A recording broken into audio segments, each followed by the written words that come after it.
Okay, give me one second, make sure I'm actually fully... How does this happen every so often, yeah? Okay. Okie dokie, so I think I may have figured out what was going on last time we did Forza. I had background downloads on Steam, so I went ahead and shut that feature off. The reason why I had that on in the first place is because of the fact that I kind of wanted to keep doing stuff, but at the same time, I also wanted to play something, you know? So I figured as long as I was playing something, go ahead and have Helldivers 2 keep updating, and preferably be able to play it eventually before the next update. Seriously, this is getting a little insane. But hopefully, seeing as how backgrounds have stopped while the game is going, it should work just fine. Okay, so the whole thing here was that basically it's a case of the fact that Forza and Helldivers and now Hogwarts Legacy are all on the same drive. So if Steam is trying to update game files because it has to take everything apart and put it back together again, one file at a time, but it's also trying to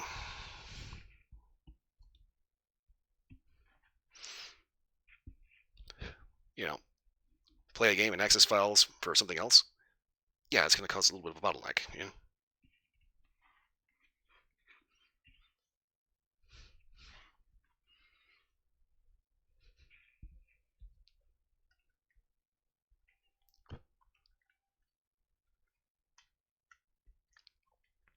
Now, I figure if I was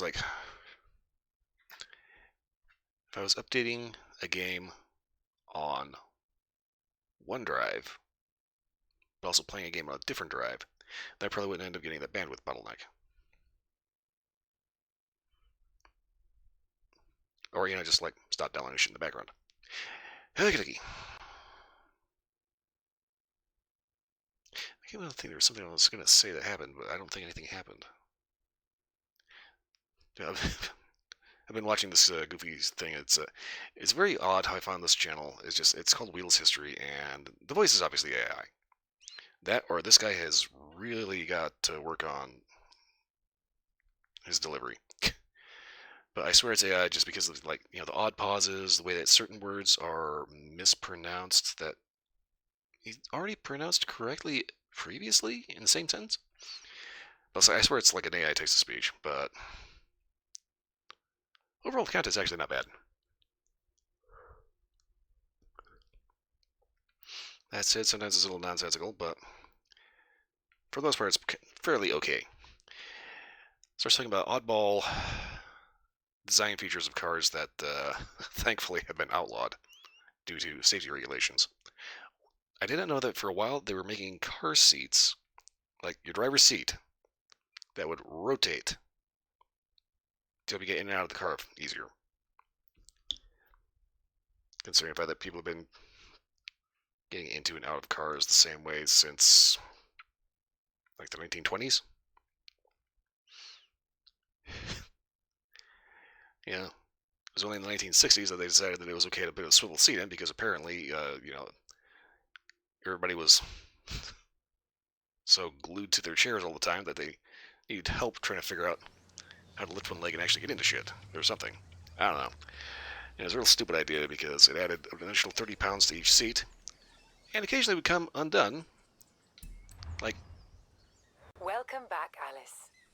It occasionally come down as you were, undone as you were driving. So you'd be trying to drive, and all of a sudden you'd be facing this way while trying to drive on a highway. Less than ideal.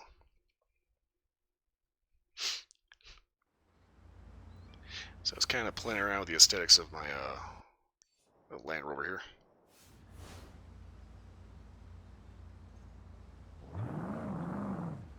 Oh, shit, okay, that's... I forgot they added Christmas trees. Okay. Started getting a little freaked out. I started seeing all over the map there's these little white dots and everything. It's just what the fuck? Am I having a visual issue? Is something dying in my system? No. There's a Christmas tree in the rearview mirror.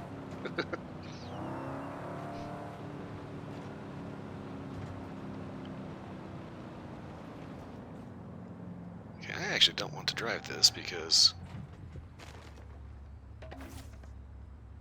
aside from some cosmetic upgrades, it's still basically dead stock.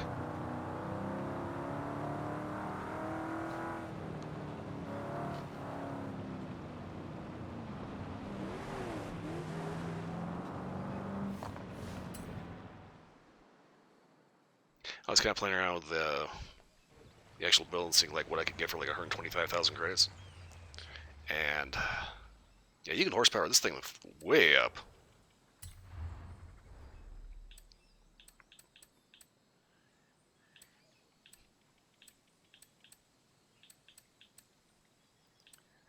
Let's see here.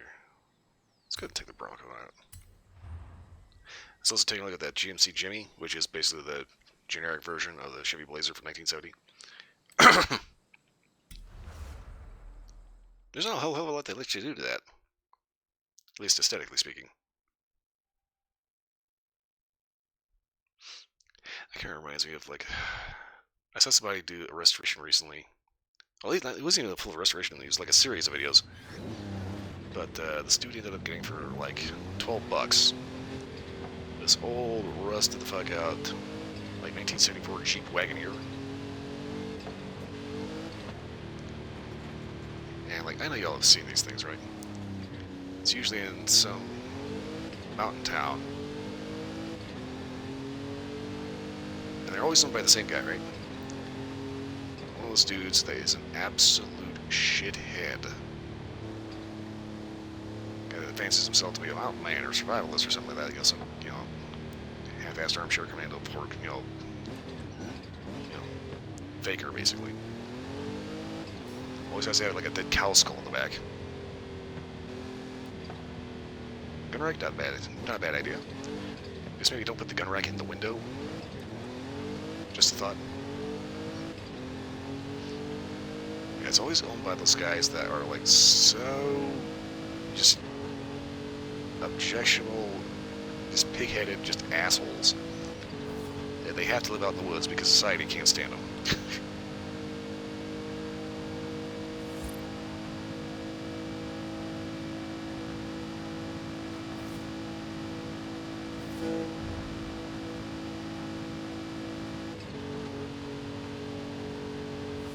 Hola, mi amiga. An old mecánico told me where we could look for a piece of Mexican racing and American sports car history. Think you could find it? Of course I can find it.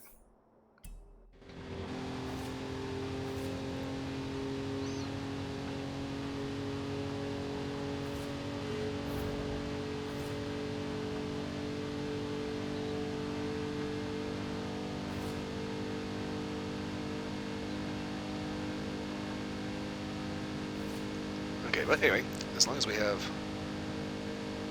nothing going on in the background, things should run just fine. We'll see how it goes towards the industry.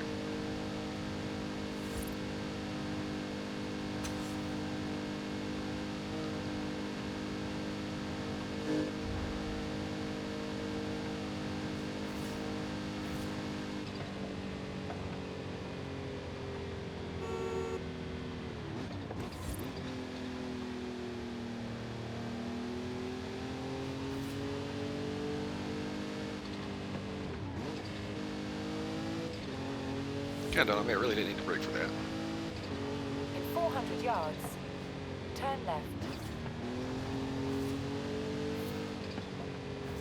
Kind of a good idea to bring Turn the guy's light bar on the roof. Actually works.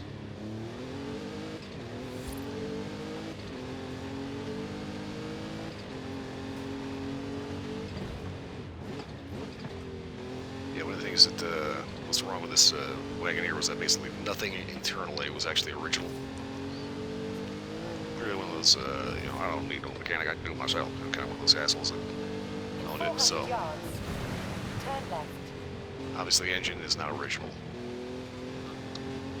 The electric system is not original. Turn Certain left. modifications have been made with a Dremel and duct tape.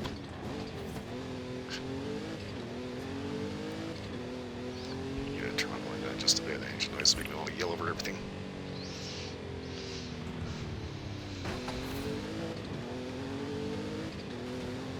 400 yards, turn left. Here, hold up. Is this a Turn portion where I can around just fill when it is safe to do so.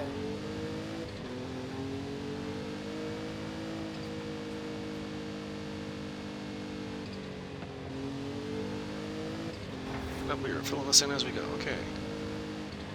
How far does this road go?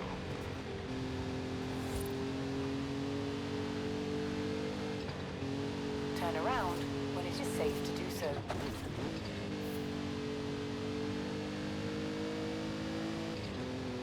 I was thinking it's kind of funny, the video game Bronco is way more pleasant to drive than the actual Bronco. Well, actually, we didn't have a Bronco, we had an Explorer.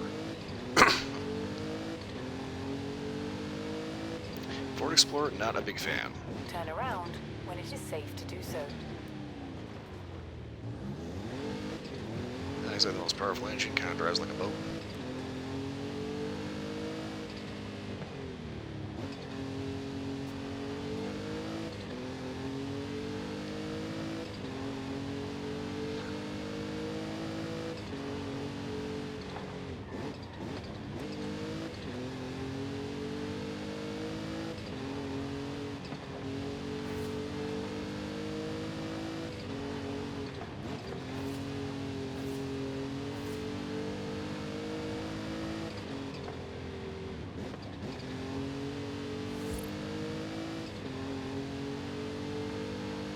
In 400 yards, turn left.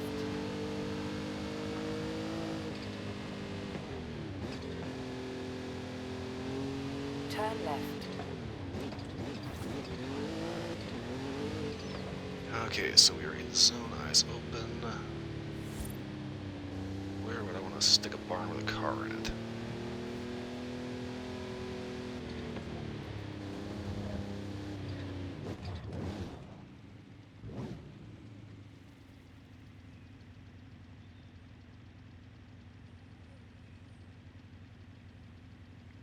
Alright.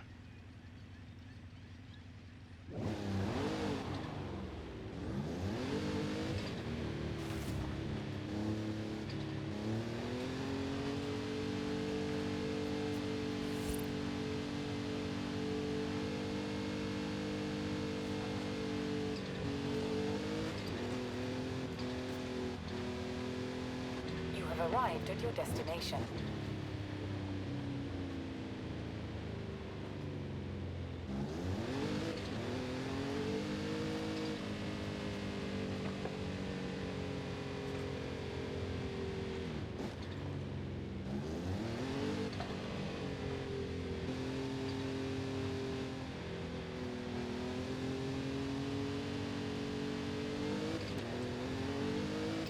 Okay, kinda gotta finish this road out here so I can get this off my mind.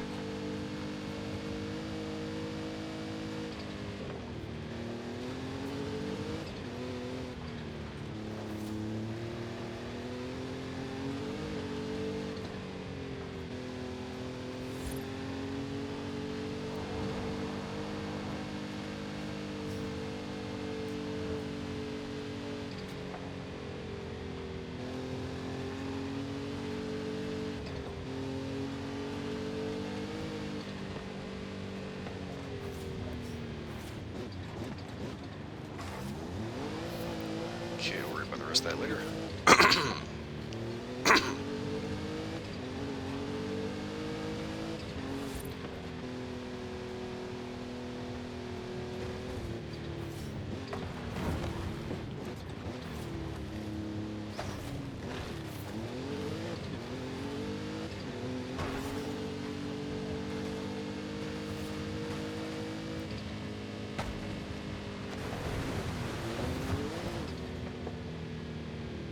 Oh, there it is right there. Ta-da!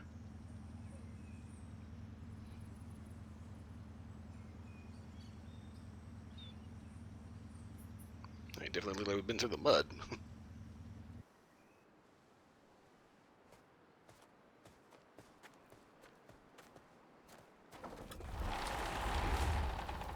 Wow, that is a piece of history. It's a Corvette, very early, might be 1953?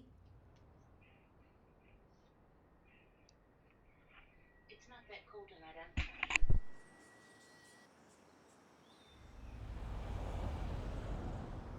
Let me do some work on it and call you. You try to do that field work.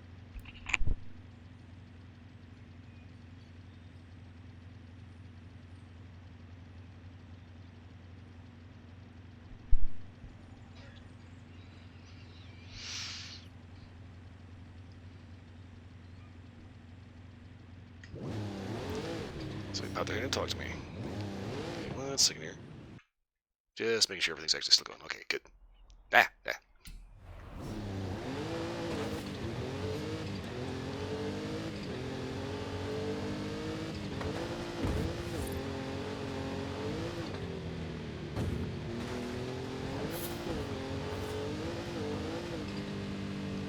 so guess what I was doing driving through a field. Shortcut.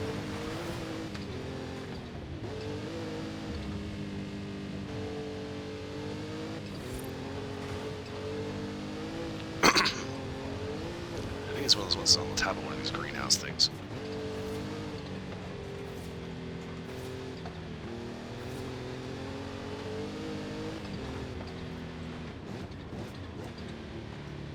No, it's inside a stable van.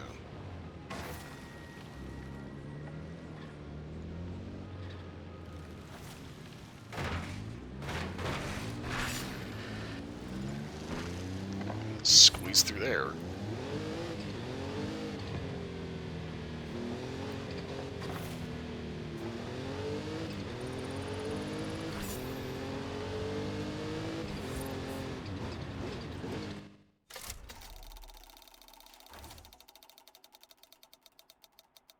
Oh, you motherfucker. You just couldn't give me the 100,000.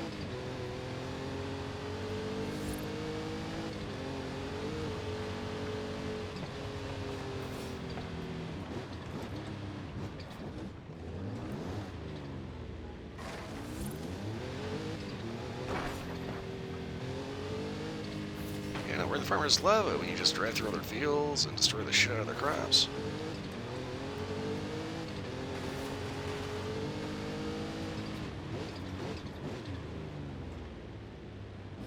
Okay, I'm gonna have to get back to that right now. I don't want to fill in the rest of these little kind of spiderweb roads.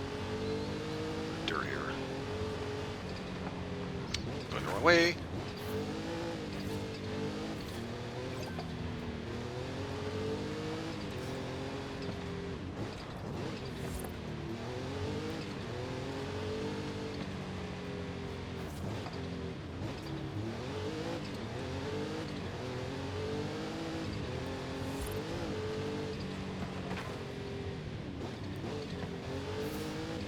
Okay, so since when does Forza has in-game text chat?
Oh, yes, indeed. They love Flanagavi.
Okay, Alice. I have disabled head-to-head for you.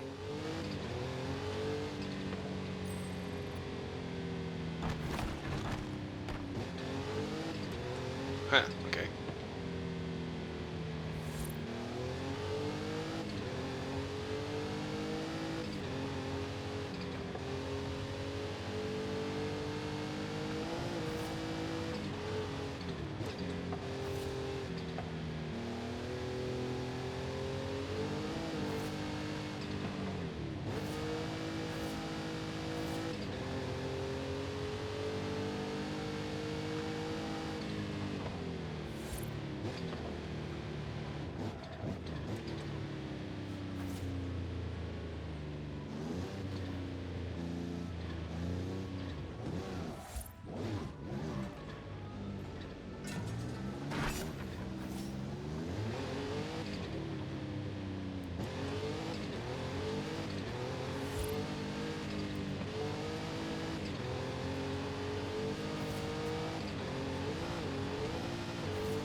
Just about took that dude's bumper off.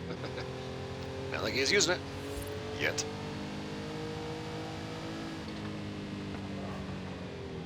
There's a dog barking in my ear.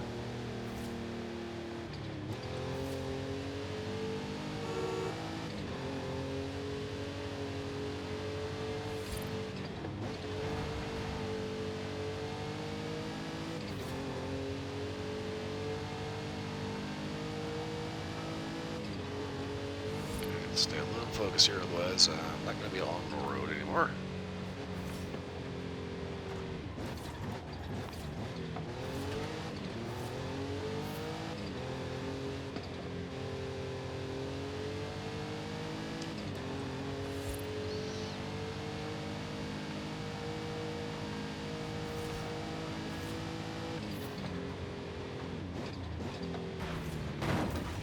Hello, tree. How are you?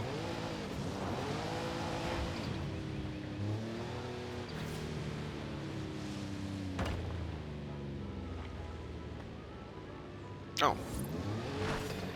It's right in front of me, just at the wrong angle.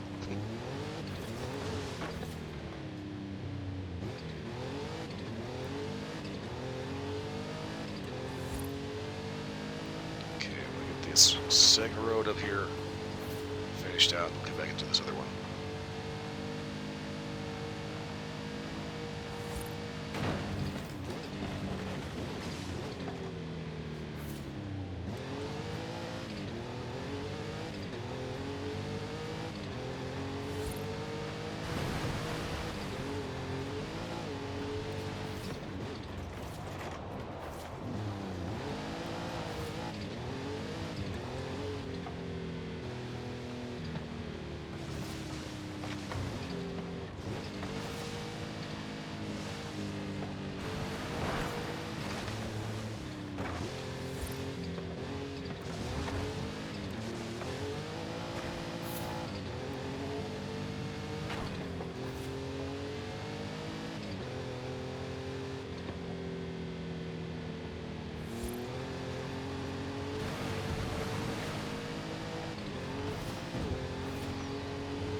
Hey, Alice. Okay. I have blueprints for a bunch of new adventures, and you have decisions to make.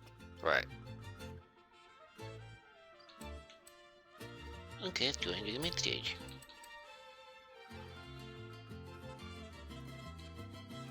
Actually, on second thought, let's maybe. Let's go to Horizon like this. Baja, eh? Perfect location for the cross-country racing outpost.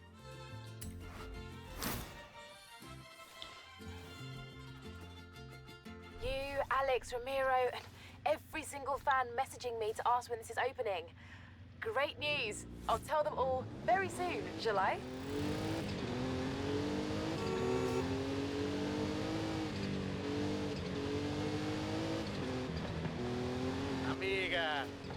I think we should show Horizon why the Baja is home to the biggest off-road race on Earth. And if we have time, we might set up an outpost or something.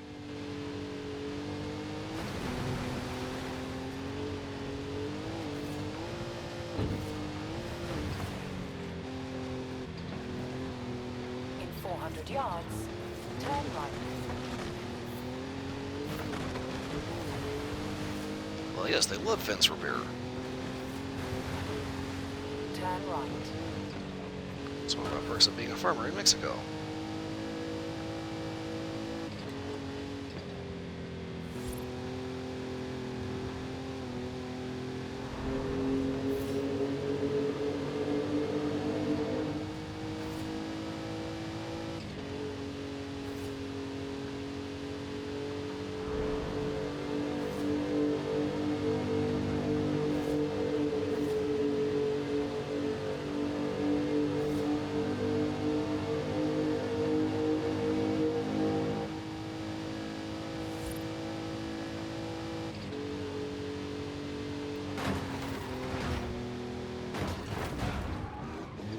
Oops. El Hemi Superstock está listo. That means the Dodge Start Hemi is ready, Superstar. Okay.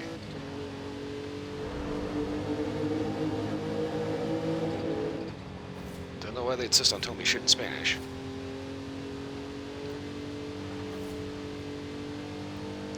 It's like we came here straight from Forza Horizon 4, which was UK. So obviously we're going to be speaking English.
Perhaps a little bit too laser focused on getting from point A to point B. At the roundabout, take the second exit. And at the roundabout, how about I just ignore the roundabout? It is safe to do so.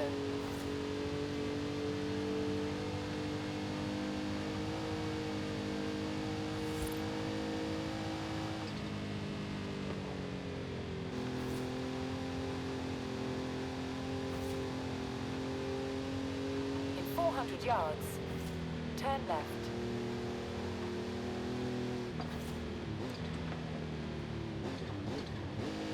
Turn left.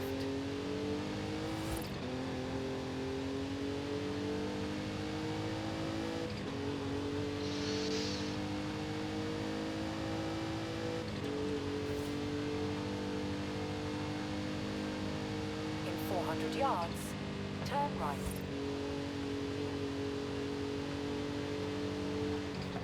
Turn right.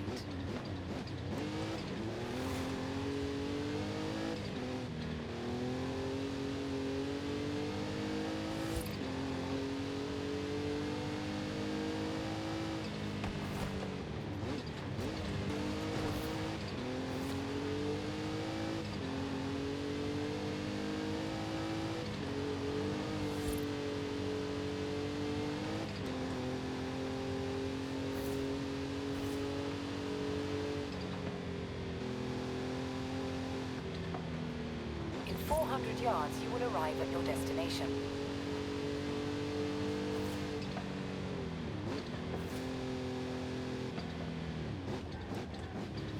You have arrived at your destination.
plans, my friend. Tell me, have you ever seen an active volcano up close? Meet me at the top of the mountain. You don't want to miss this. Yep, sorry, but can't afford to have the copyrighted music. Whoa! What was that? That's nothing. Just a small tremor. Yaris 200 suspension can handle it, no problem. Yeah, I'm not concerned about the tremor, I'm concerned about the lava flow.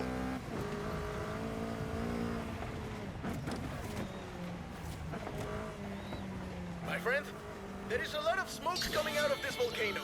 You might want to get up here pronto. Fast! Got it. On my way. Yeah, the Negonix. Thank you for the follow, appreciate that. You're having a good night. I'm trying not to get lost out in the jungle, or desert. This is not a road. Hey, Ramiro. The festival operations team are tracking some activity around the volcano. That wouldn't happen to be exactly where you're taking my superstar driver, would it? Está bien, Haley. This is really only a small eruption. Nothing to worry about.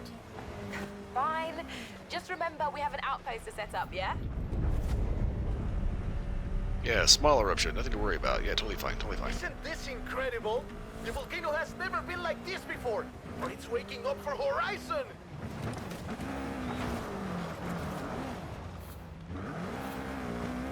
This dude needs to get his head examined. That's a geothermal vent.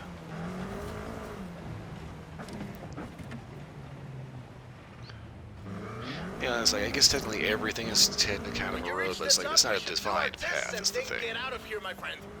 The Baja is waiting, and I think the volcano is getting angrier. Angelica Garcia coming to you live from the Horizon XS chopper. That's right, we have a chopper. We're flying high over Mexico to see one superstar driver take on the fury of the Gran Caldera volcano. Don't go anywhere.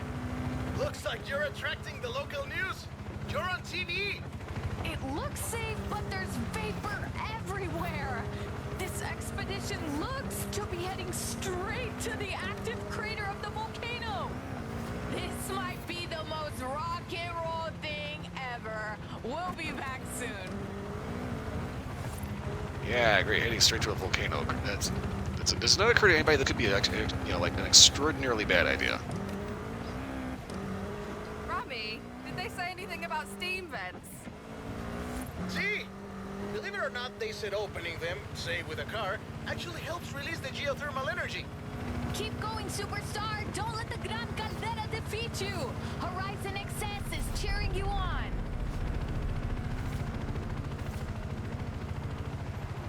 Coming up on the crater now, Rami.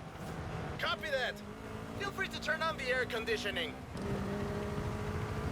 Yeah, because I totally didn't have that on in the first place. Uh-oh.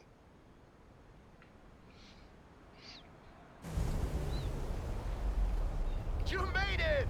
Yeah, Rachel. I spoke to Haley and they say we have some time. In fact, there are some things she wants us to do up here. For science, you know? Yes, for science. Uh-oh. Okay, put on the volcanologist suit. What?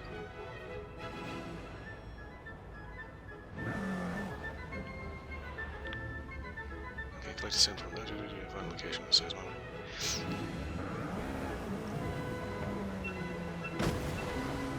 Not gonna lie, I definitely don't remember doing this on the Xbox version. I originally started playing this on Xbox, like, way back when.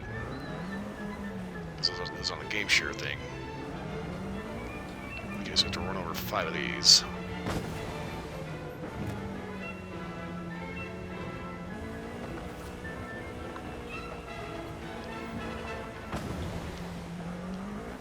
I'll say sometimes the soundtrack in this game can be a little bit of a distraction.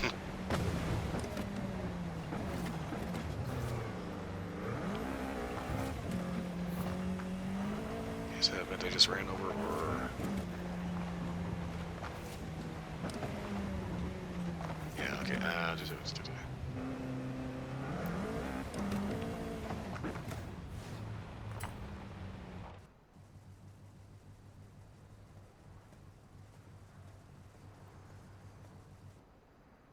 suited and booted. Come at me, science. I don't think they've ever actually seen an actual volcanologist's outfit. Yeah. Sure. Should be enough water in the cab for a sample. Excuse me, pilot. Mind if we take a detour on the way? I swear I saw some kind of barn or something out there. Probably not how the geologists do it, but Hey, science is problem solving. Find location for the seismometer.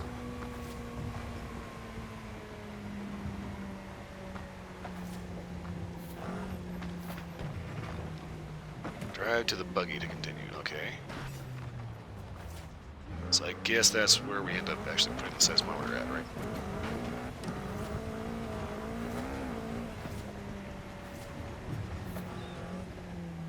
Yeah. Okay, road.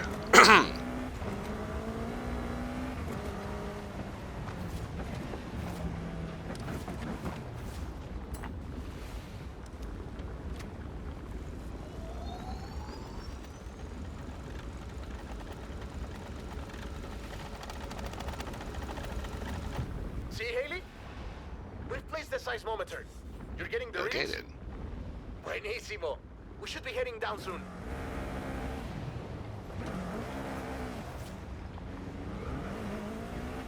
Yeah, burnout in the volcano.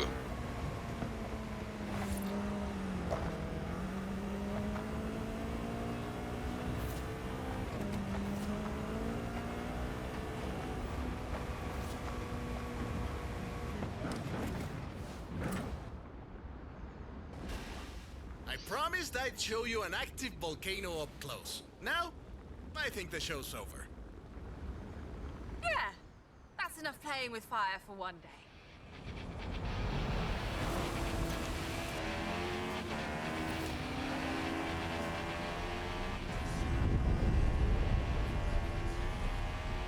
Oh, that was a big one. I think the volcano is telling us we've overstayed our welcome. You think? Agreed. Let's go. I'll see you at the bottom, Rami. Good thing I know the fastest way down. Don't look back! Trying my best.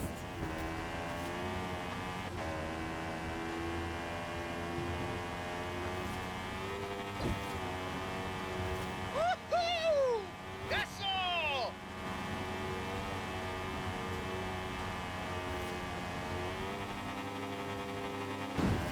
Bien! You faced the volcano. Now let's see how you handle some real Baja racing, my friend. Vamos! I know an old Baja circuit that would be perfect. I didn't plan on us entering a race already, but here goes nothing. Airmail! Onward into the final lap. Oh, but what's this? Some new competitors have entered the arena. Ah, this is awesome! Vamos! The crowd goes wild! Legendary Baja racing, my friend! Ha! We've never seen anything like this! And they go!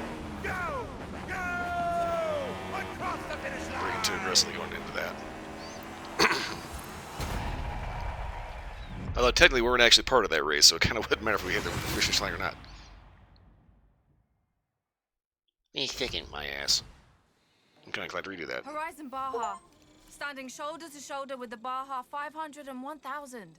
Legendary cross-country racing. My friend, those run Still once getting a Xbox year. achievements on We PC. get to do this every day.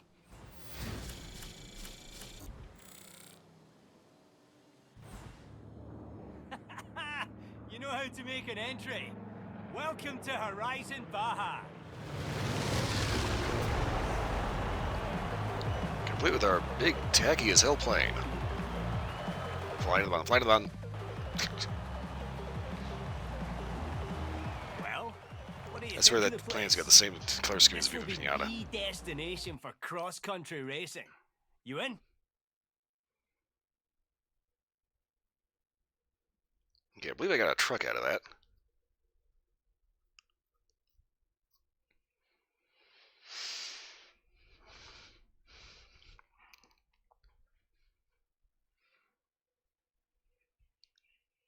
Yeah, it's kind of funny. I know I played this on Xbox, but for some reason, most of the memories I have are from Forza Horizon 4.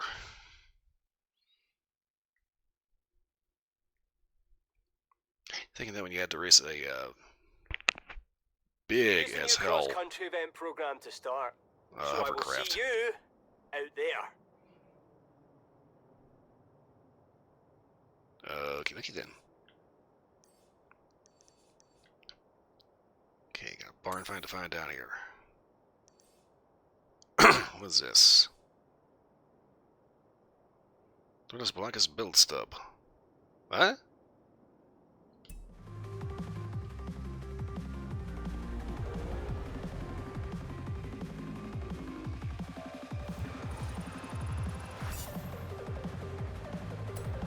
Hey, Alice. Attendance has already skyrocketed at Horizon Baja. Guess we're not the only ones who always dreamed of coming here. Keep bringing them in, superstar.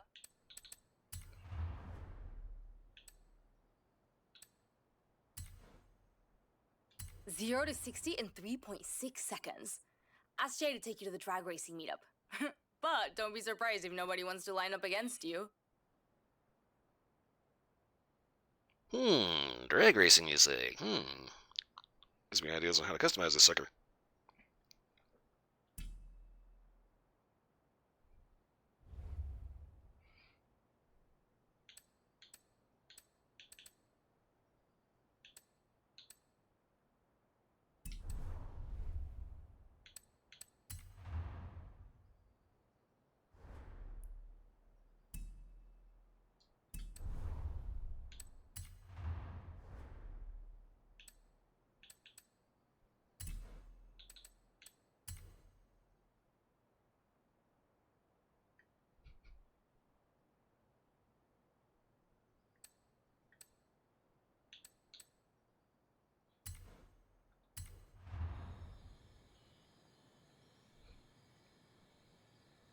Been a while since I've driven this one.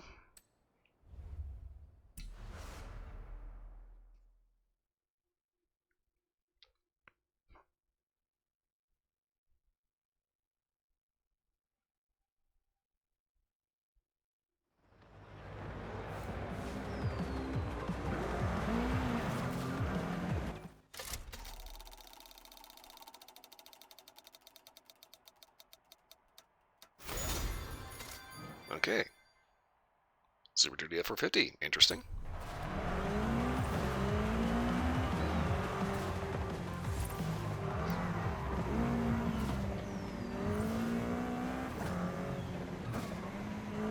Okay, this looks like it really wants to roll.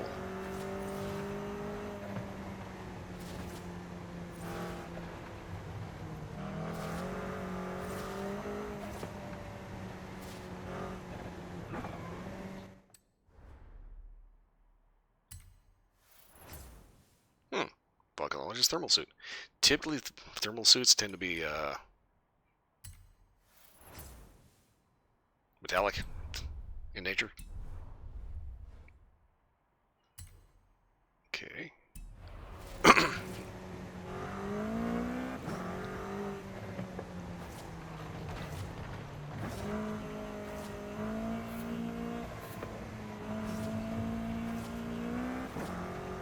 Okay, I definitely didn't think this car was as roll heavy as it is. Turn around when it is safe to do so. Woo.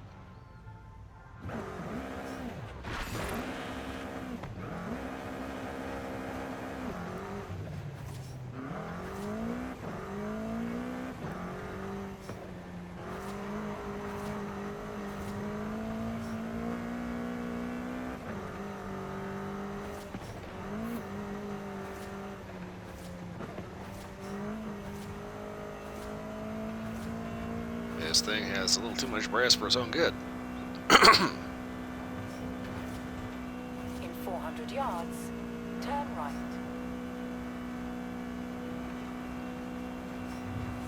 Turn right.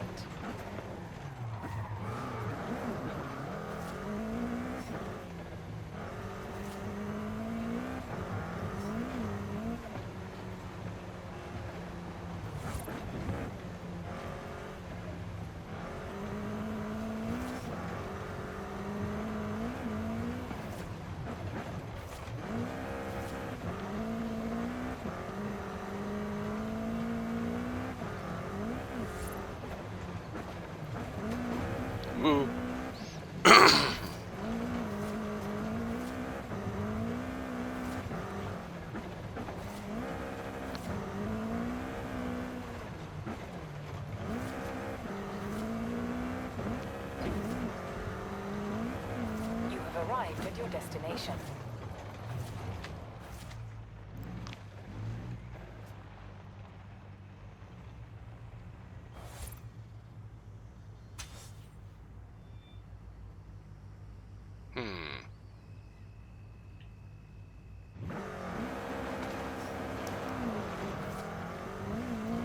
Okay.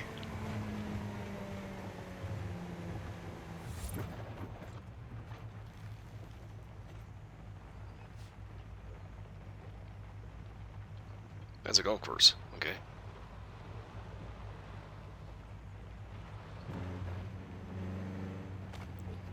So if I was looking for a barn find, where would I put the barn?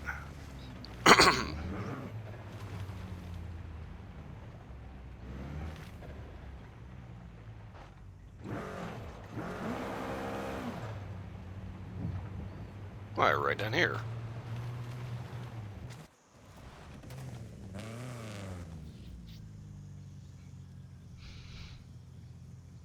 Not gonna lie, the engine of this thing sounds kind of horrible.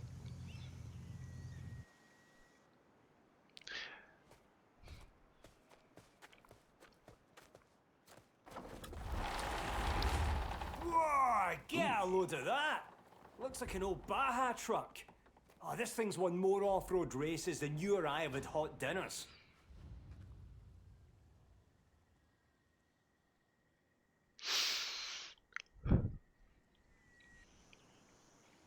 Okay, that's kind of funny. One of the endorsements on there is from Bilstein. Needs new tires, probably new suspension. I'll call you when it's ready. This is kind of funny because I recently did the Capcom Fighting Collection 1 and 2, and one of the games on there was Plasma Sword, Nightmare of Bilstein. Problem is, Bilstein makes shark absorbers.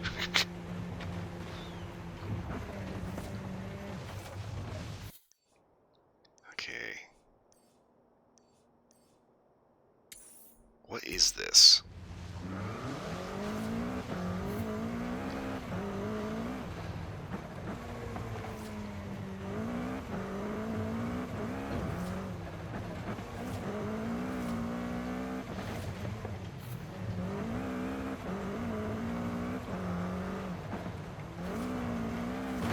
That's a rock.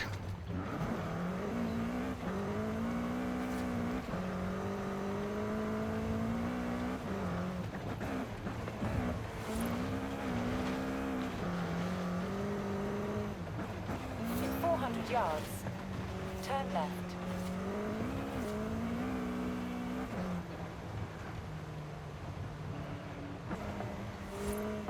Turn left.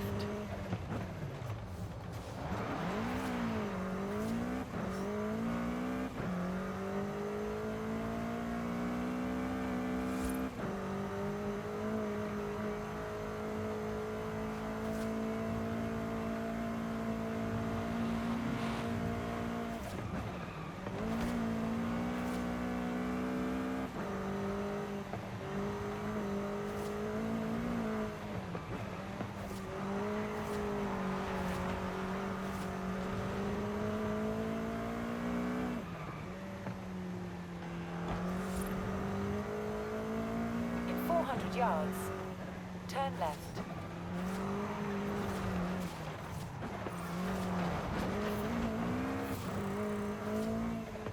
Turn left. In 400 yards, turn right.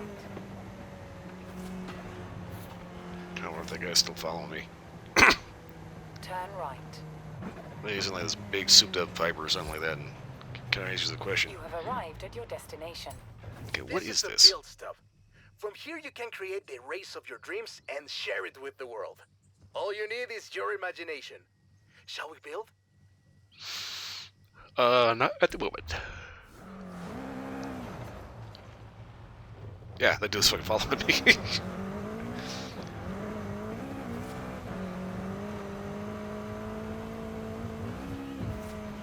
I think about how messed up that is. He's in this big, huge supercar, and he's having trouble keeping up with the Volkswagen Golf.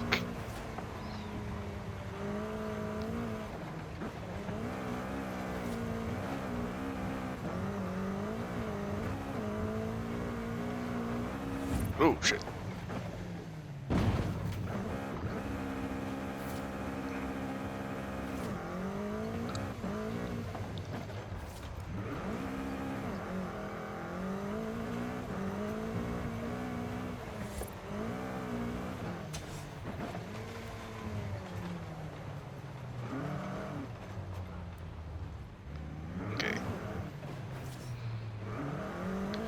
this thing about quote-unquote roads in the desert. It's all sand.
Okay, 7 points available.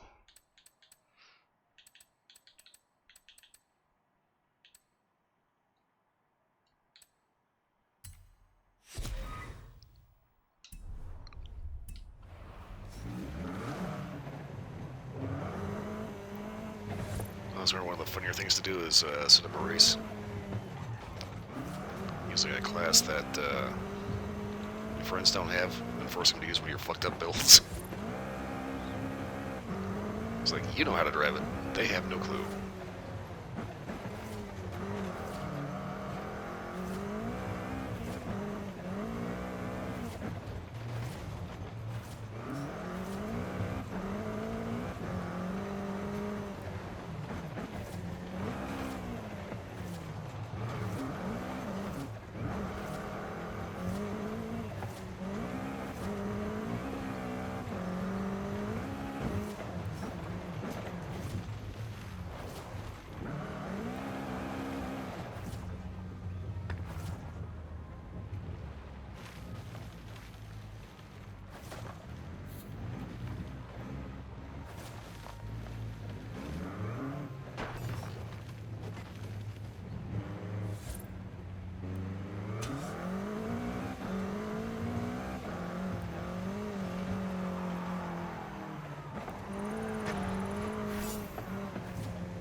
Oh, I had 2.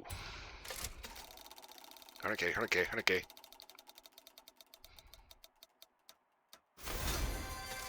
Or, that's fine too.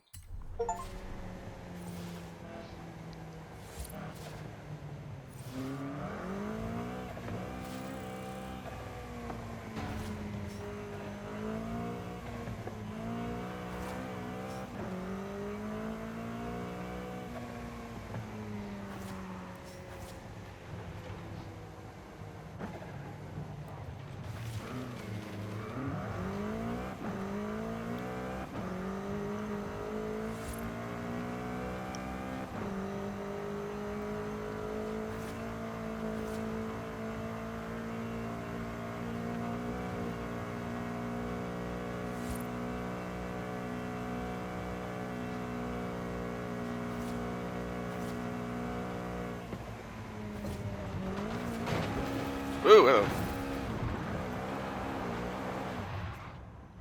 Somehow I managed to land flat.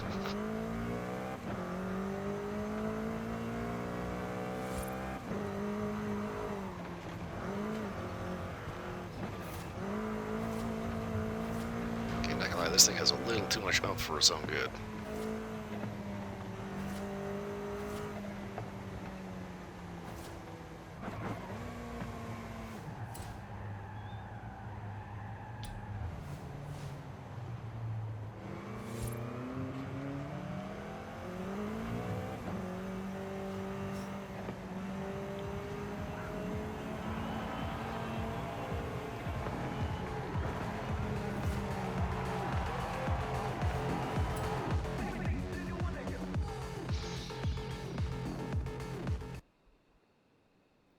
I love how the main festival sites just have like this generic techno playing in the background.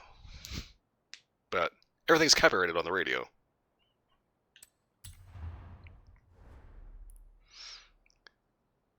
Okay, so we got the 2018 F-150 pre-runner.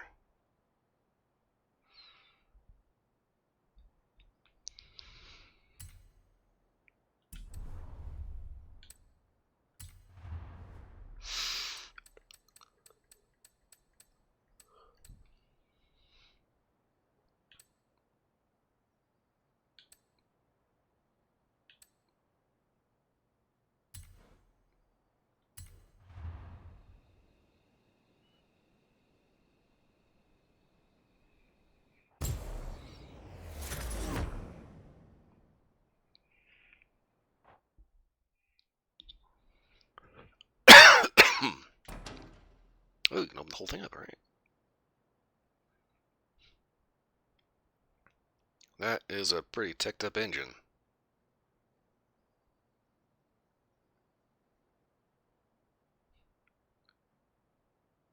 Full quad cab. Bed mounting point so you can put a fucking tow hitch in it, like a trailer, semi-trailer tow hitch, dualies.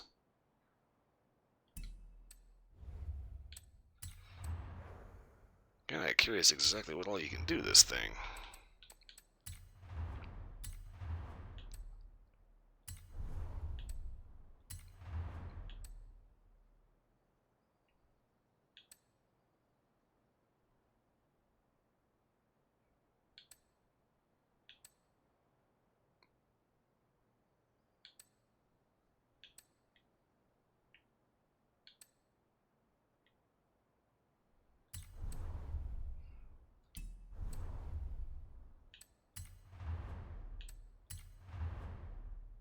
Okay, currently all drive, that doesn't need to change. Oh, a lot of engines in here. 6.2 liter V8 versus 8.4 liter V10. 11 liter V8 DSC. 6.5 liter V12. 7.7 liter V12.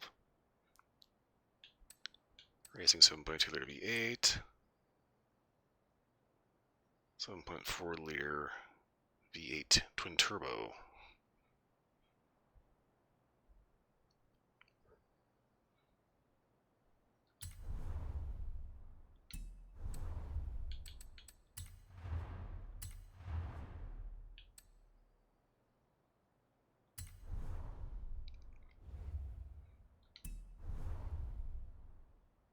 That's the only thing you can fuck with on that.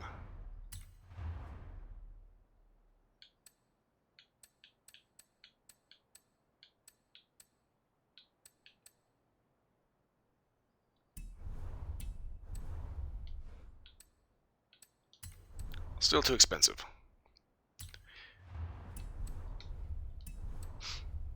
Okay, I need some cash.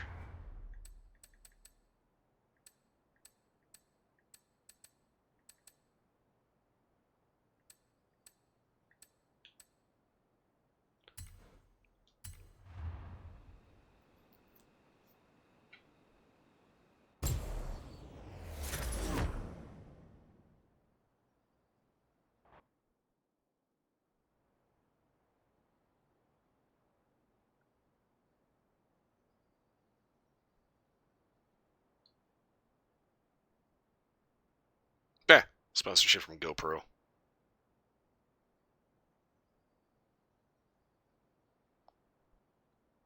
That's kind of funny. I was just recently watching something talking about how GoPros are kind of falling apart as a company.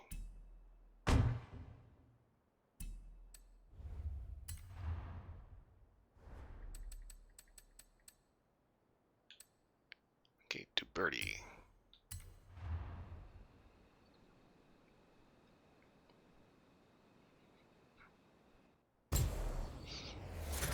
Okay, Duberti custom variation of a Ford F-150.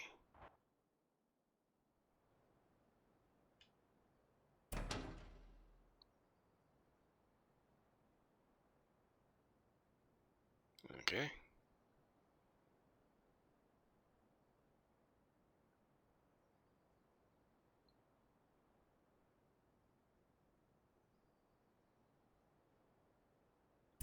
They definitely love the quad cabs.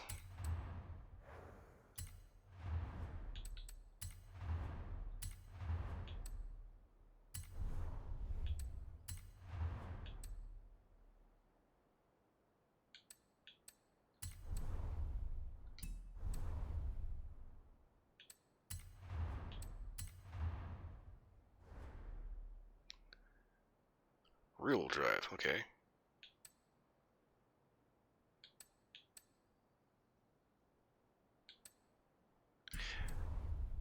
Let's go ahead and keep that as is for the time being. Keep the cosmetic stuff.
Okay, so unfortunately this ends up making this a really low A spec.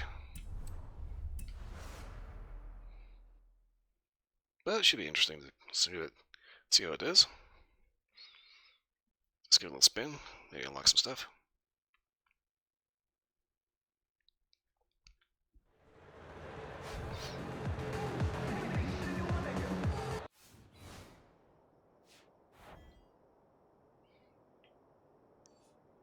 Turn around when it is safe to do so.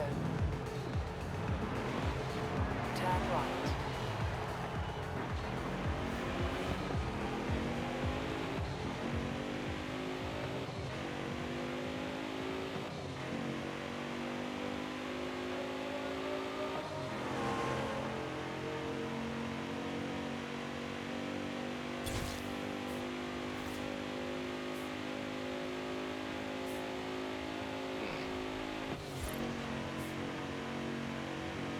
So I'm going to see the performance of this so far is a little underwhelming,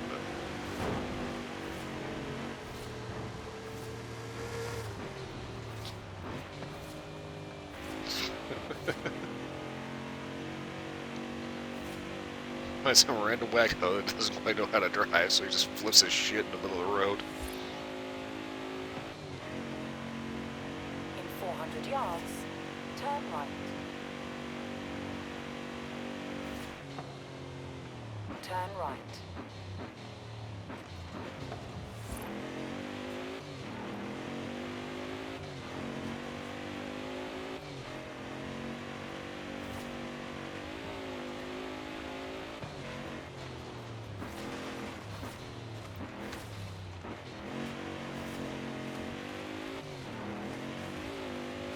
You have arrived at your destination.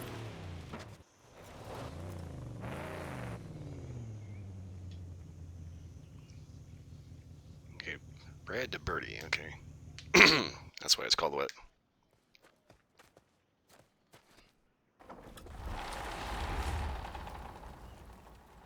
Wow, that's generous. Well, just the spirit of Horizon, isn't it? Shall we send a thank you?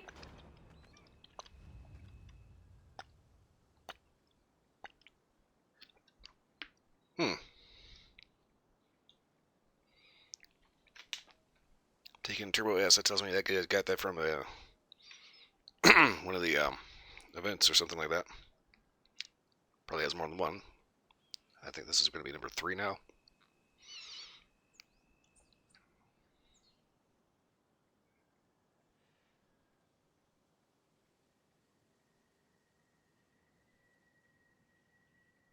That's kind of a funny thing when talking about that show, talking about like bad design features or weird design choices in cars.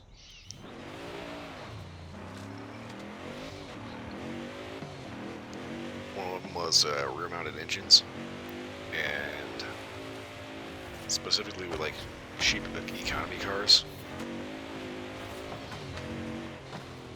Like, basically the VW bug was the one that pretty much started this trend, right?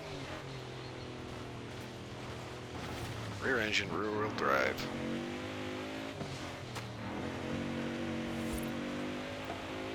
And a cheap people's car, which is what Volkswagen means.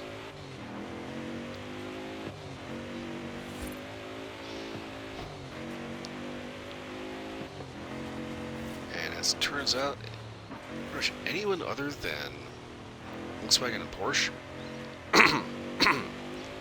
simply does not know how to make these things work. To the point where, you know, the whole concept is actively dangerous. Well, I basically fell out of fashion with anything but Porsche.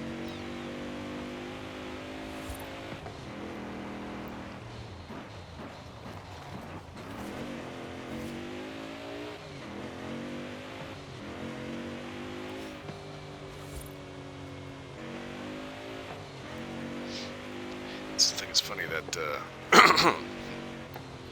Ferdinand Porsche actually designed the Volkswagen Bug.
Getting some 6,000 XP off that would be nice if I can get the money off of it, but whatever.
That and head back around and finish on the road.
think there is... a road on the curve up here.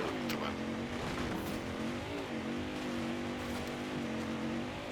After I just ran the crap out of everything, it's going to take a little shortcut here.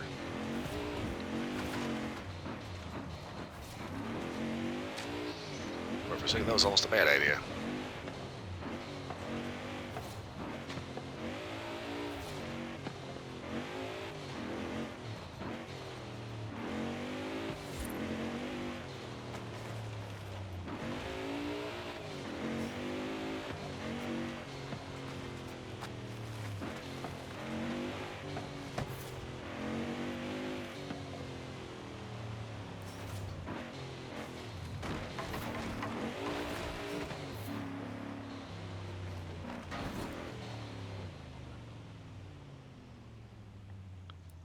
Okay.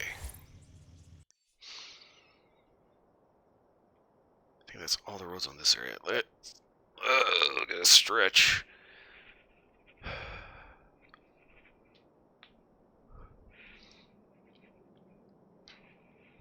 Okay, let's see here.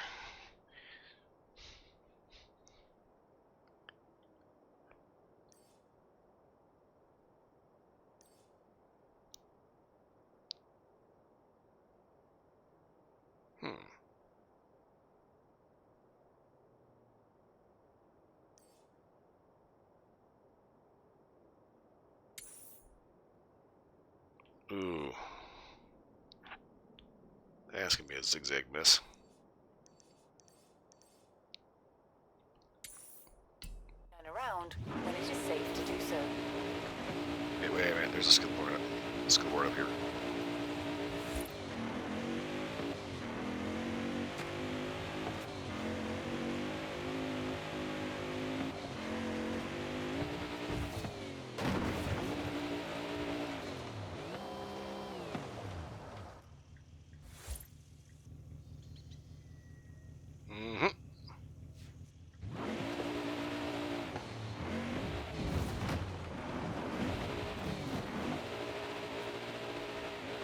Oh, now I did it.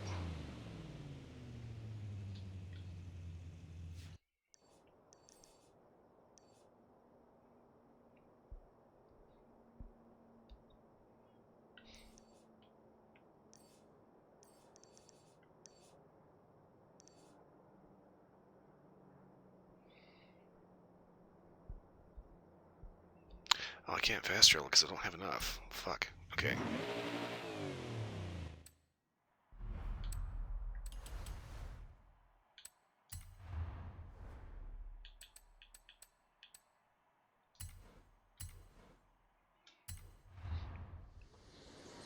Okay, wait a minute. As far as going, it seems to be going pretty well so far.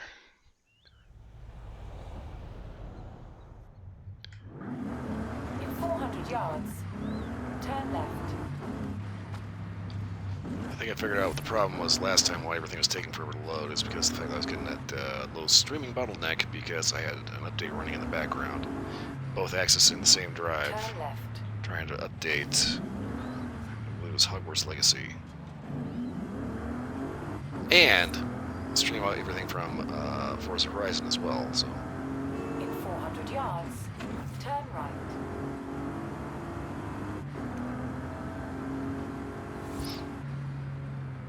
Turn right. Really, I actually did not know that Bentley even got into the sport utility market, but let's take a look at some of the mods for this thing. You can trick this thing out pretty slick.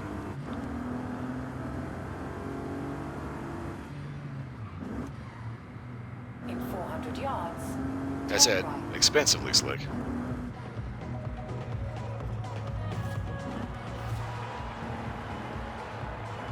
Turn right. In 100 yards, turn left.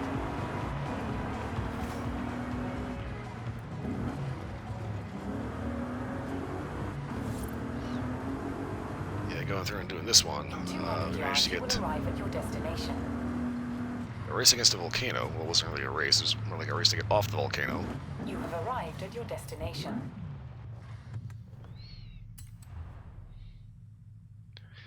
Horizon Baja Scramble, wet.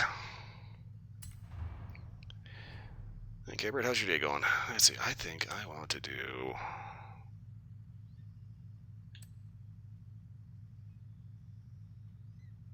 this guy.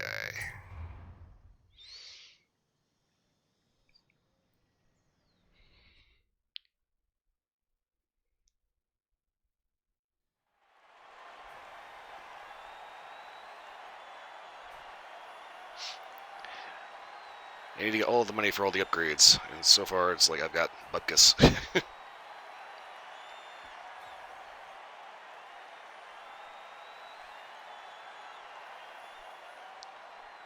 Yeah, so far everything seems to be running just fine with Forza, so hopefully we'll be able to get through the entire stream without any weird hiccups. That said, we'll see if we still end up running into that weird data stream bottleneck towards the end of the stream.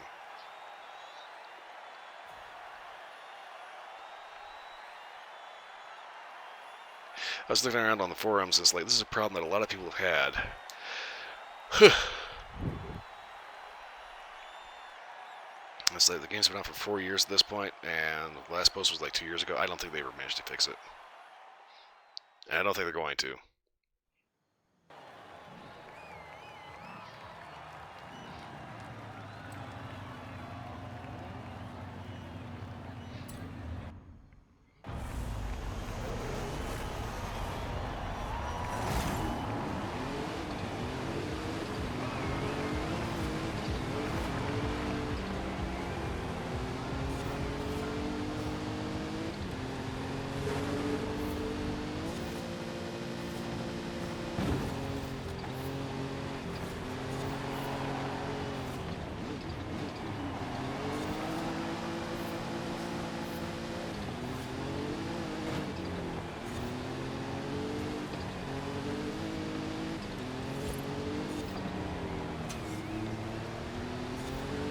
It's kind of funny, everybody's in a variation of the Bronco of some kind or another.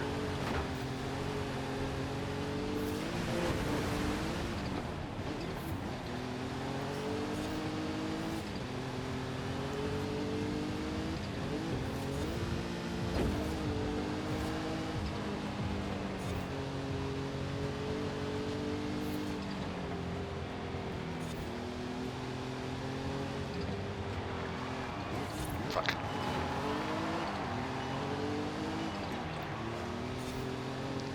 This is my usual strategy, trying to win against the AI, is basically just make a stupidly overpowered vehicle. It basically just out-brute forces everything else.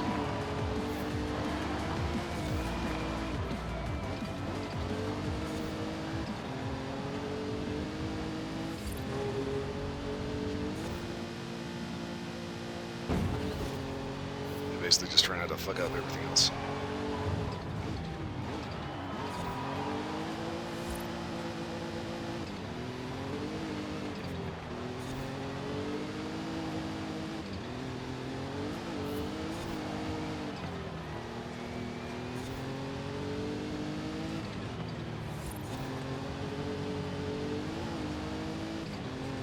And my neighbors do not quit dropping shit. Hard enough to vibrate the damn floor.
Like actually leaning with the car. Shit. I'm not actually sitting in a Ford Bronco.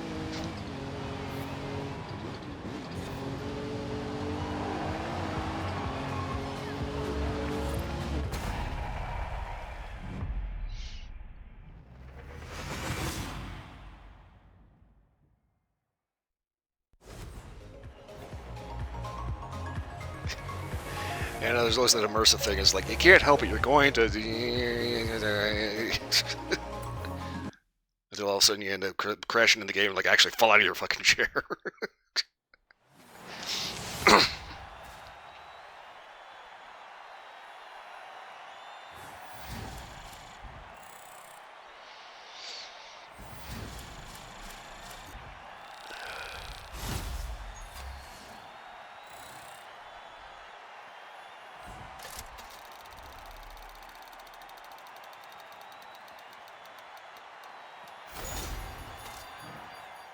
Hey, corny horn.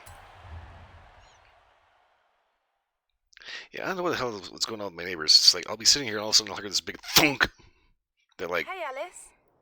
vibrates This the is the floor. Eliminator, an epic event that puts you versus everyone to see who is crowned the winner. They're taking sign-ups if you're interested. Hola! Want to play hide and seek? Bring 5 of your friends and meet me here. Huh, joke's on you, my friends aren't playing this game anymore. California. Costa Cosa.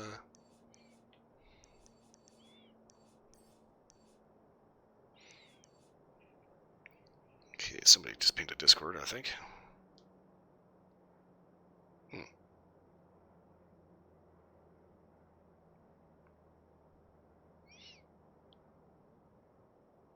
Okay, guess not.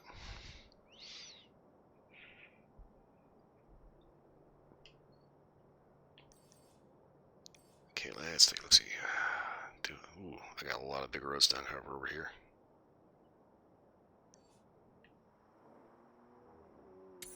Big off-roads.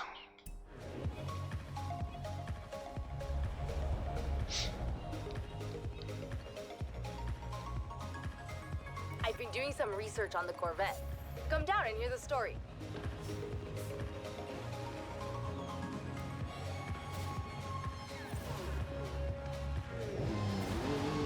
Turn left. In 100 yards, turn right.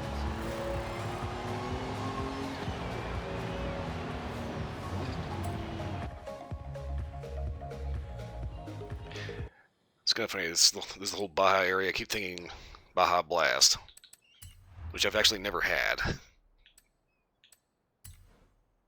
In 1954, Chevrolet entered their first international race, the Carrera Panamericana, with a new sports car.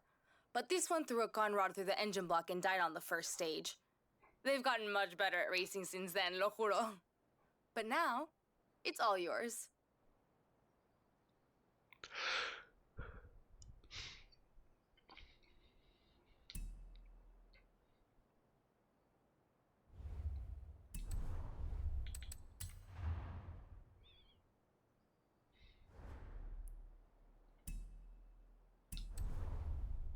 $1953 Corvette. Okay, so 11K. I'm going to go ahead and just hang with the Bronco here.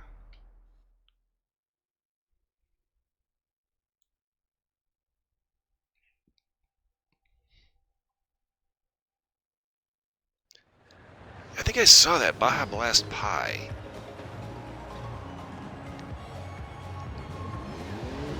So there's a dude that had a YouTube channel with a mass spectrometer.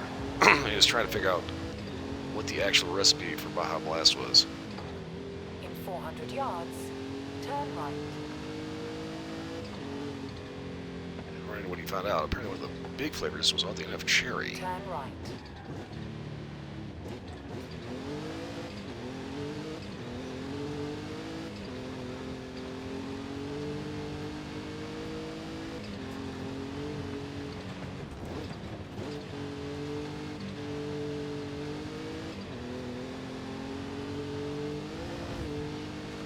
You have arrived at your destination. Okay, I have a feeling I'm going to get in so much trouble on this road trying to actually stay on the road because it's desert, so everything is sand. Everything is made out of sand. The road is sand. It kind of blends in with everything else.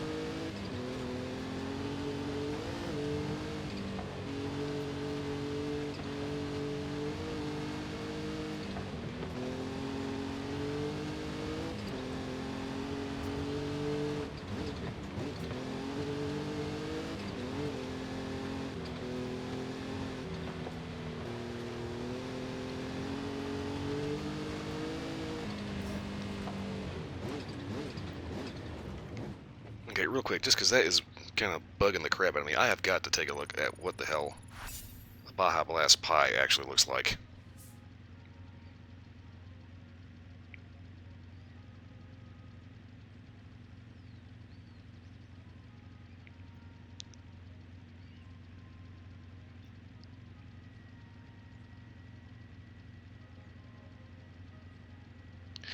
Okay. Google Tech Companies, would you... I appreciate the convenience, but would you please be a little less creepy about it? We're talking about Baja Blast Pie. I just put it in Baja Blad, and I don't even spell Baja right. First suggestion, Baja Blast Pie. Oh, Lord.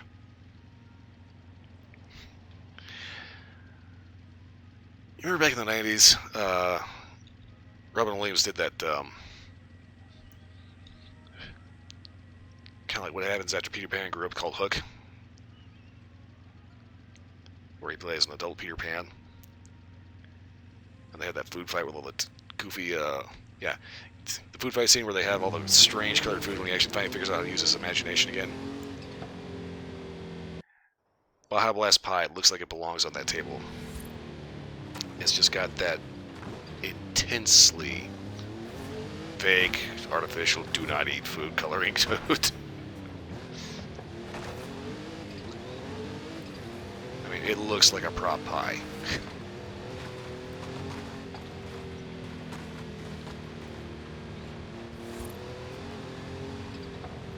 As far as whether or not it actually tastes like Baja Blast, I couldn't tell you. I don't want to.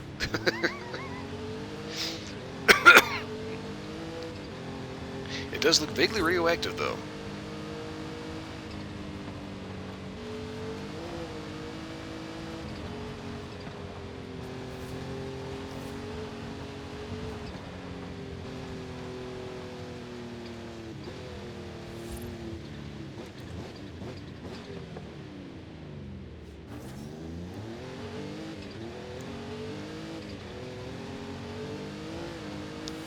Fill this in, flip it around.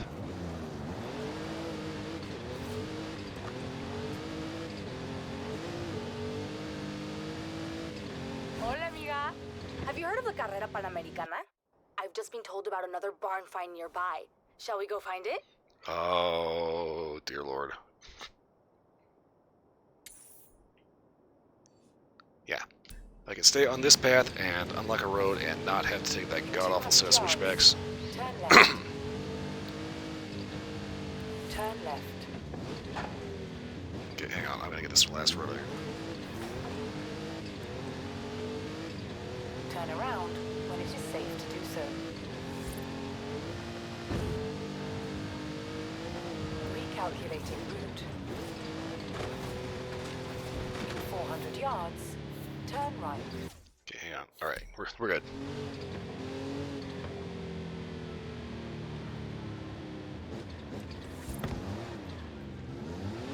Turn around when it is safe to do so.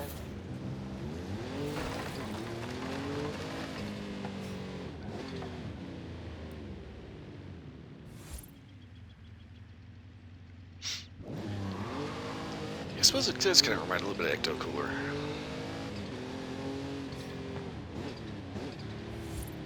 That's one of the things about it. You know, it's like finding all these goofy flavors that are like really nostalgic. You start wondering what was actually in them.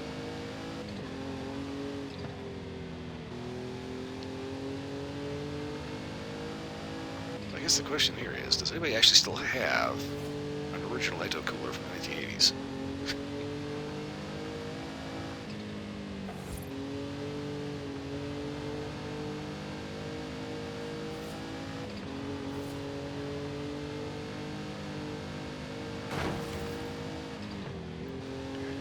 do know there are the occasional bottles of Nuka-Cola Quanta that one soda company put out. Fallout 4 released.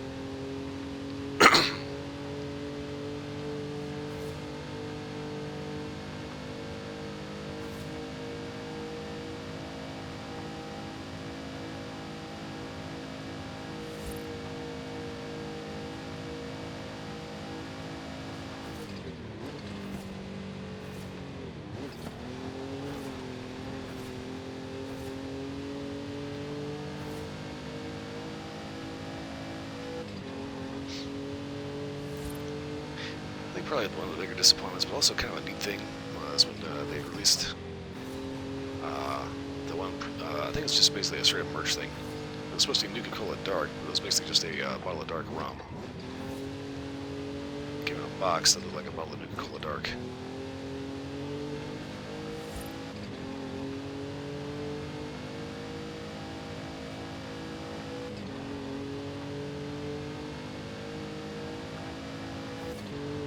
I never actually had any, so I couldn't tell you if the rum was any good or not.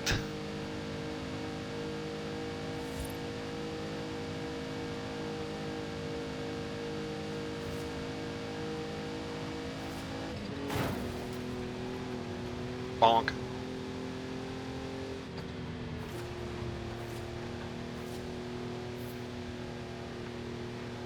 You have arrived at your destination.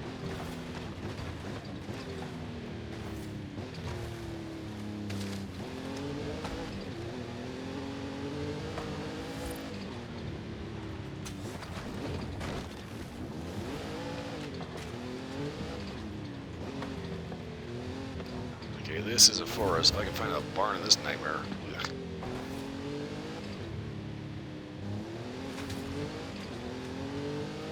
That'd be something else.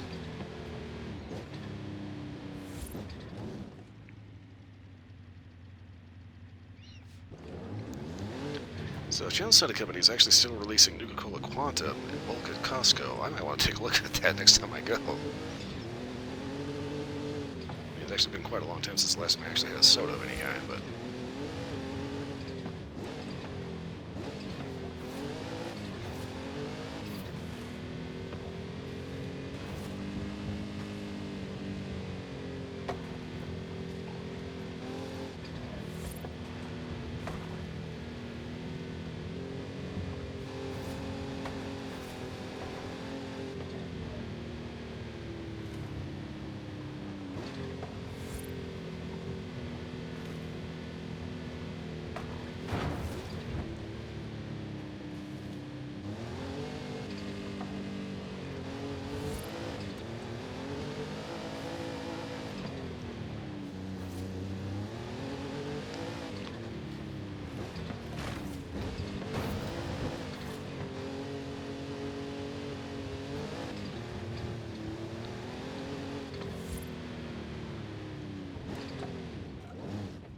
Okay, hold up here. Yep. Particular satellite view. If I was going to stash a barn somewhere, it would probably not be in the woods. I want to say it would probably be down around this area somewhere.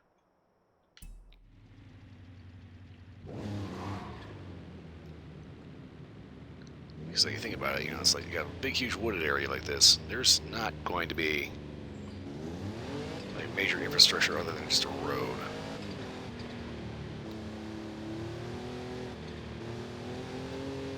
Which means that wouldn't make any sense to have a barn out here.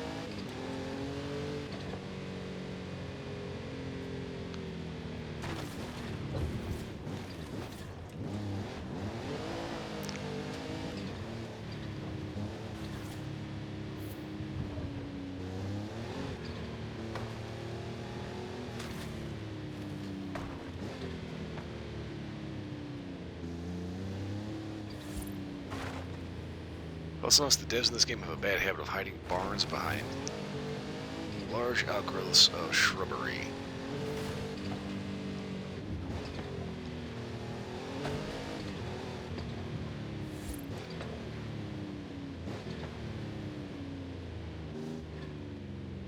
You know, this is kind of the thing. Ever since New Vegas, I have been looking anywhere and everywhere for a bottle of sarsaparilla, like the original sarsaparilla soap from somewhere. They used to have it, like all over the place, alongside the root beer.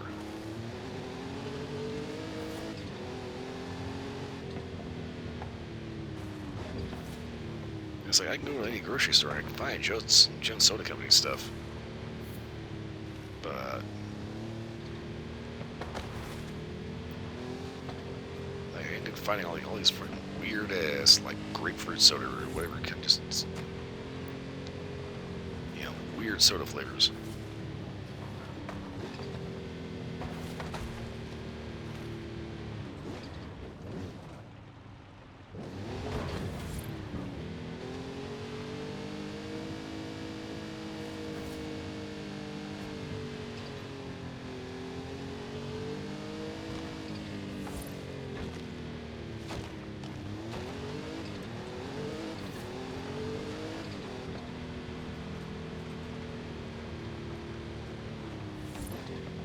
There's no way they'd stick it this far south.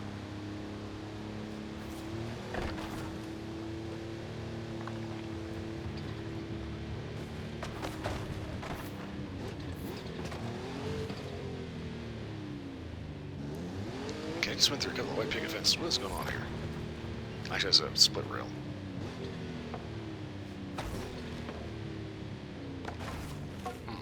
Okay.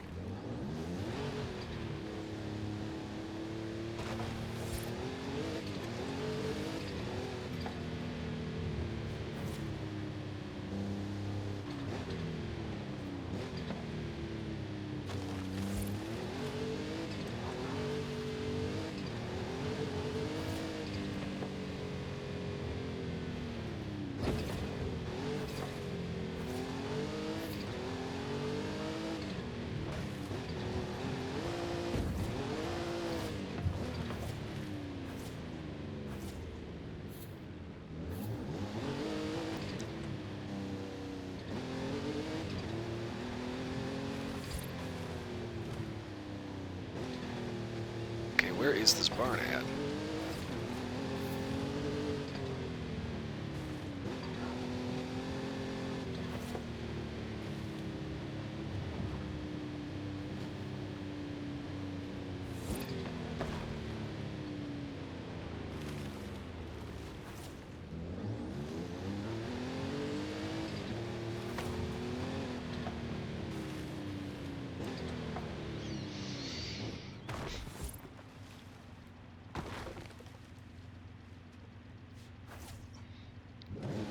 Yeah, so far, when it comes to Jones Soda Company, it does feel like they just kind of make shit, like, just whatever kind of shit they can think of. Throw it out on the market. And if it sells more than one case, they keep making it.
Ow.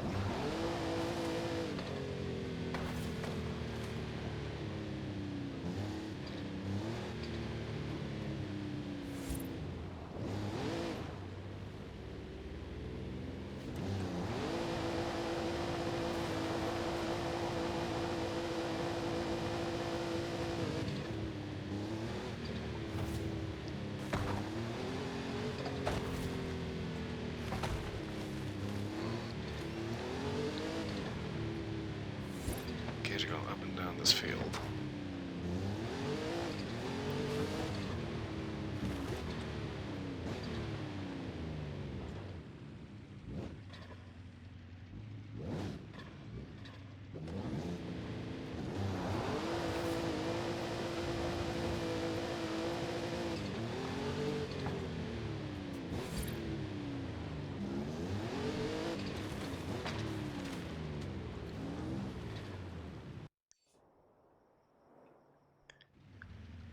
Okay.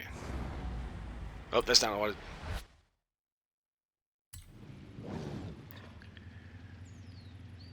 Okay, let's see here.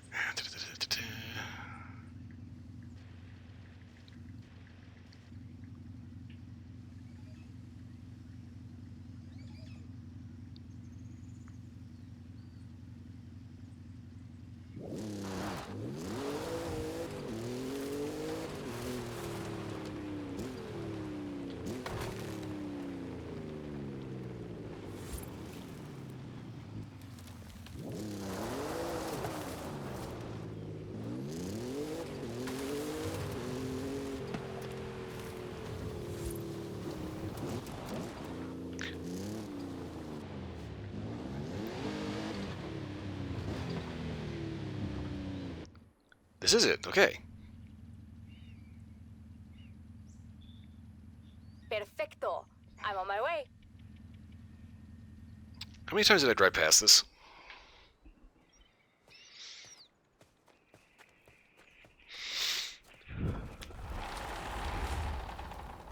Uy, looks to be in muy mala condición. Think I can get it working? That was a trick question. I can get anything working. The question is, how much Honda are you going to need to get the fenders to stay on?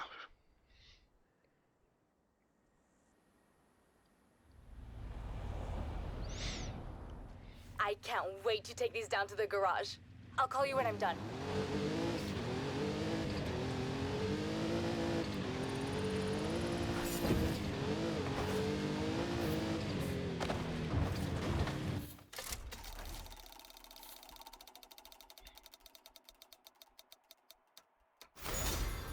Okay.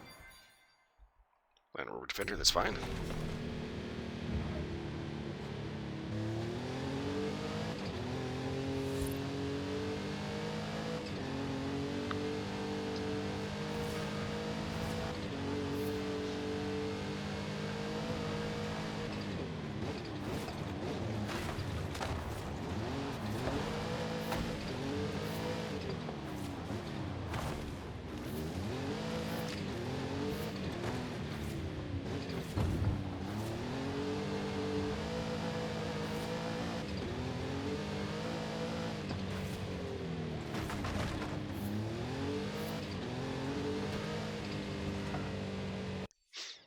Okay, so we found the garage find. That's it. That's the expedition. Okay.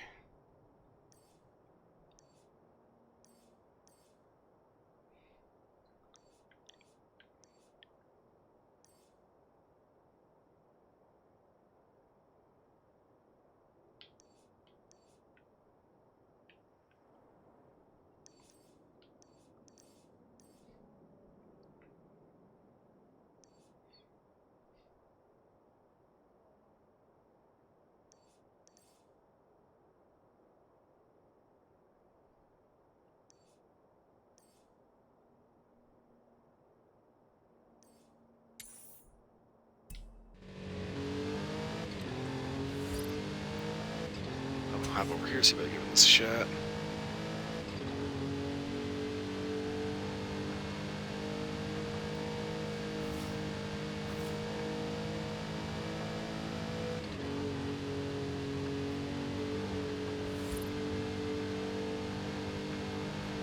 In 400 yards, turn left.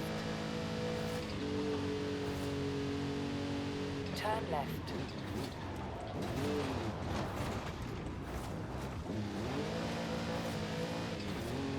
Oops. In 400 yards, you will arrive at your destination.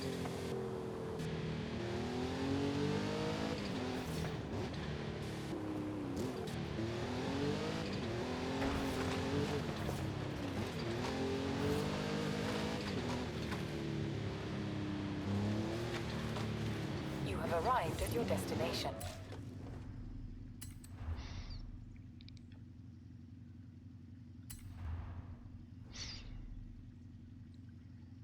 Okay, so that's interesting. They actually don't recommend the car that I'm in right now. Or do they? It is recommended. Okay. I guess we keep rolling with it. There's Will J in chat. Hello.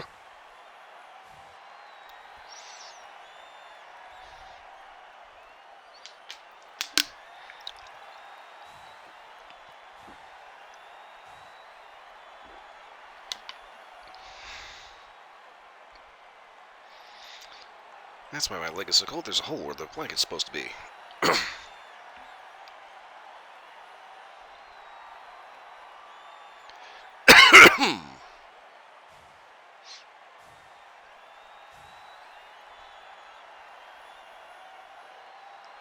Oh, there's Tragic Rainbow, too. That's still a little chilly. Let's see. See if my phone app's up to date. So it tells us exactly what the temperature outside is. I don't know how accurate it is. It says about 39 degrees.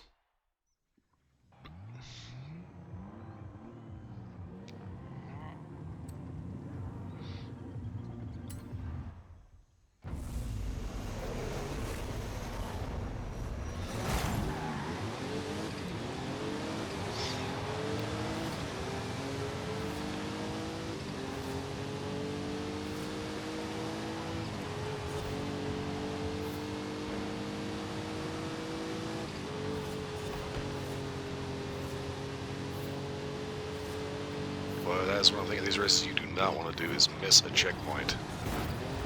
Get out of my way, nerd.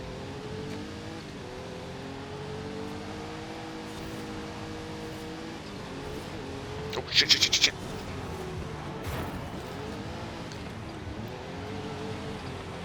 Speaking of almost missing a checkpoint, fuck.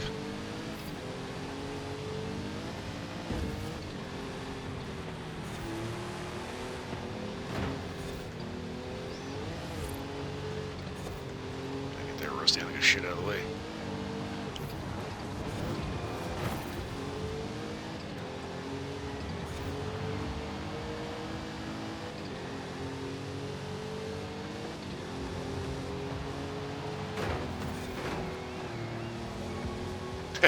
When in doubt, put him in the wall.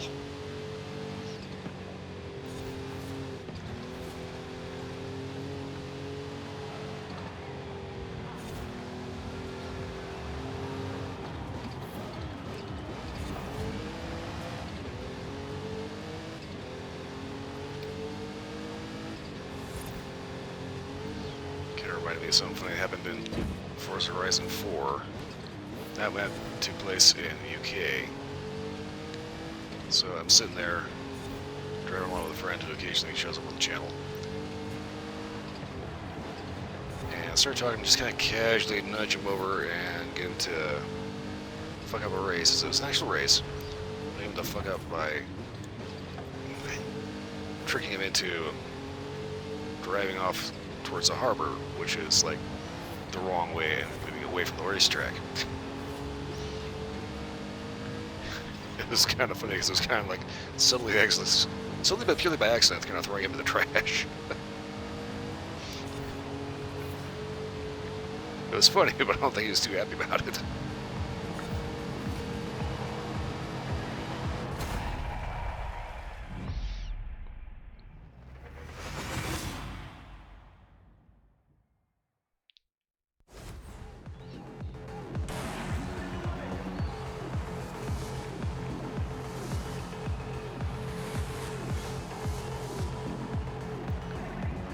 Huh. GMC K5, that's probably that old and busted.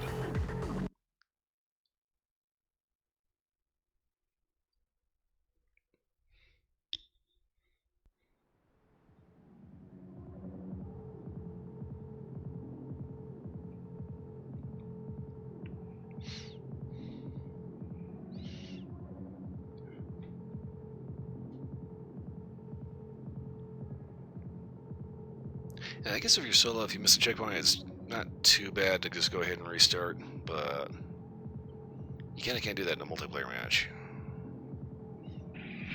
Much as you'd like to, but everybody else gets a little pissy.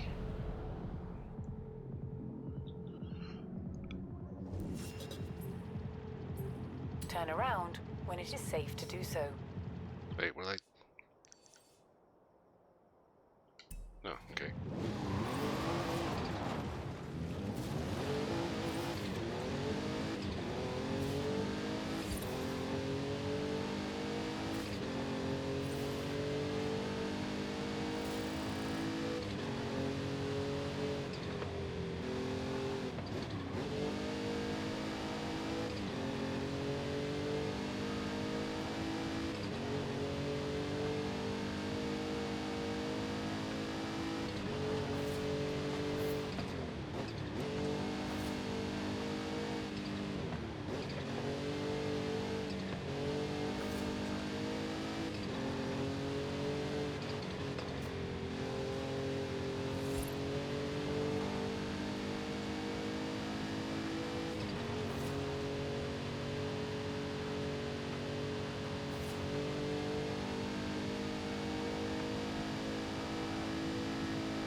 It's kind of funny for a little bit. It's like you find that little sweet spot where everything just kind of starts zoning out. You just drive. And all of a sudden the road curves. And, oh, shit!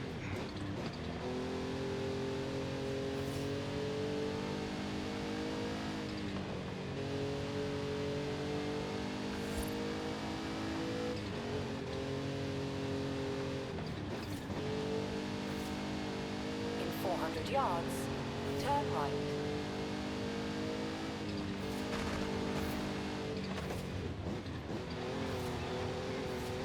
Turn right.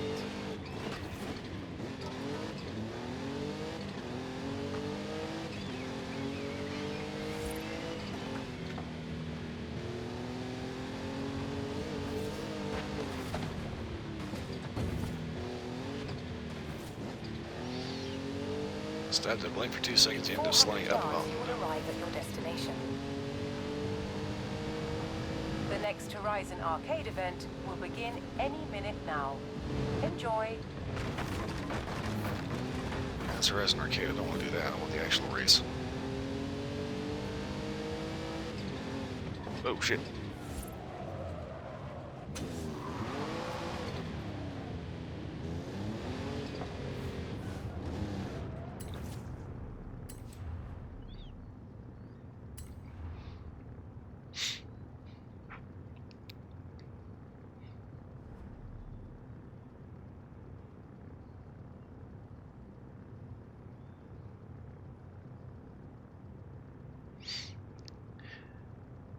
Yeah, I'm going to go ahead and agree that Monster Hunter is basically a co-op game, so I kind of wonder why people end up getting bent out of shape on that one. But then again, I suppose people are going to get pissy about pretty much anything they can. Like if you're a great sword main and you're not playing how they play, they'll end up getting, pissy with you. What's real weird in Monster Hunter is when you find the guy that mains a hunting horn. Yeah, that's a goofball. Useful, don't get me wrong, but kind of weird.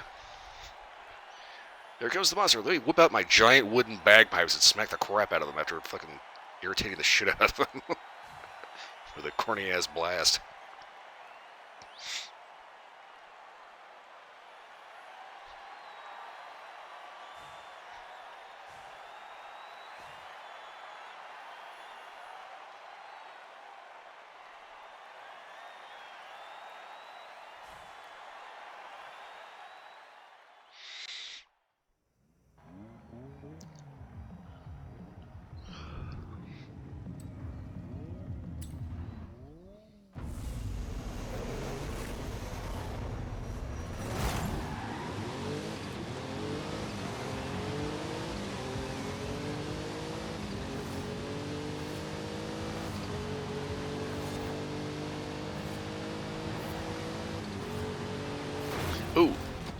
That was bad.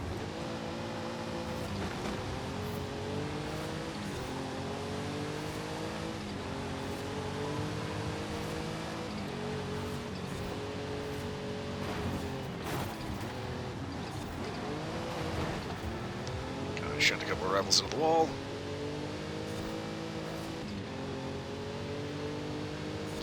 So yeah, this game uses drivatars, where they basically keep an eye on how you drive and make a little AI that kind of mimics, supposedly, your driving style. Apparently, my drivatar is kind of a bitch.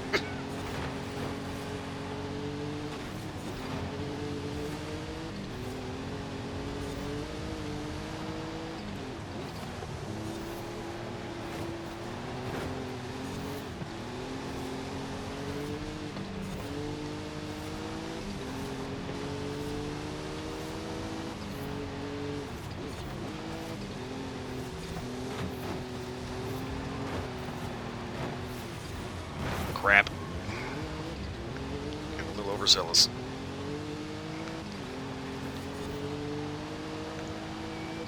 Trying to get the little bumper bonker there.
This got weird.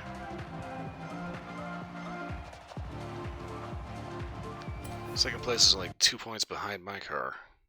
Sounded totally different though. I don't know why I keep thinking about this. It's just something that has been kind of a fascination. But well, this is kind of the thing that's like I'm kind of perpetually fascinated with because it's just so weird. And that it's the topic of North Korea and just how strange that country is. There's a channel on YouTube called In the Kingdom, and they actually do really well researched documentaries on what exactly happens in North Korea, and it is, ooh, it is something else. One of the things that stands out as being a massive oddity. Did you know that North Korea actually made its own kaiju film? There's actually a North Korean Godzilla knockoff called Bulgasari.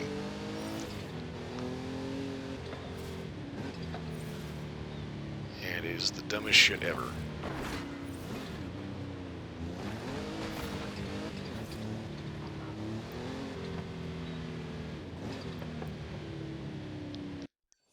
It's basically a kaiju that ends up eating metal and espousing the Kim regime's Juche ideology.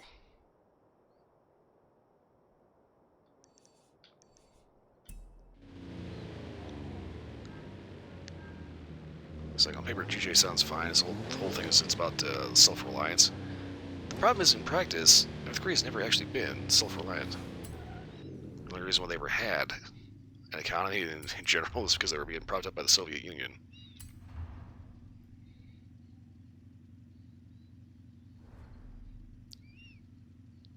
Yes, animation in North Korea is bizarre as well.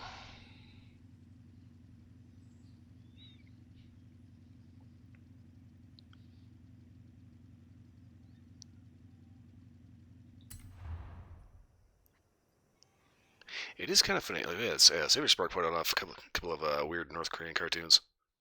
It is weird that they will actually go out of their way to like kidnap talent that they don't actually have the capability of producing themselves.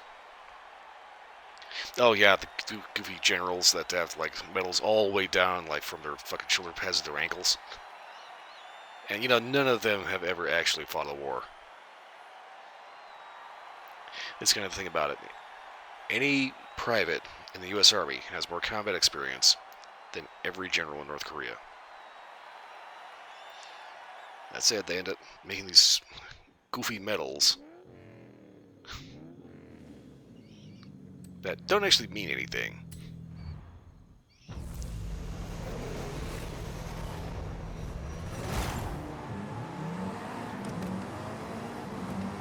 God, I forgot this is a street race.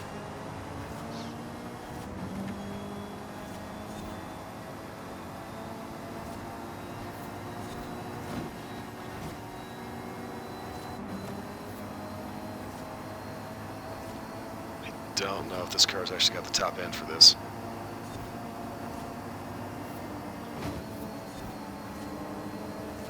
Fuck.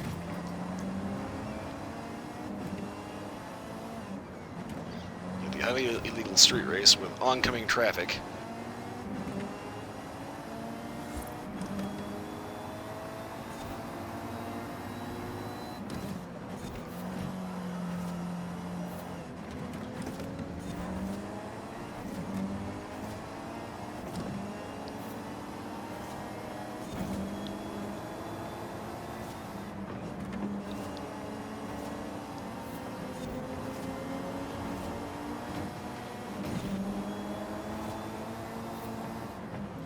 Woo.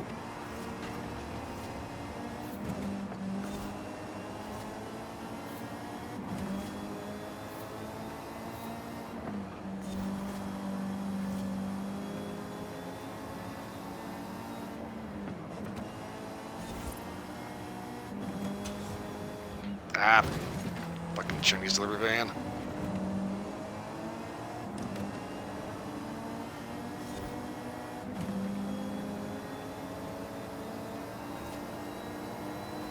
It's always a thing in Test Drive Unlimited. They had street races like this. At least I didn't miss that.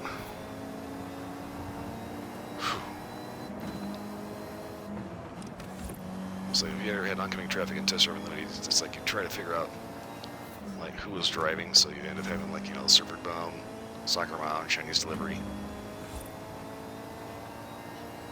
So like Surfer, Soccer Mom, Karen, Chinese.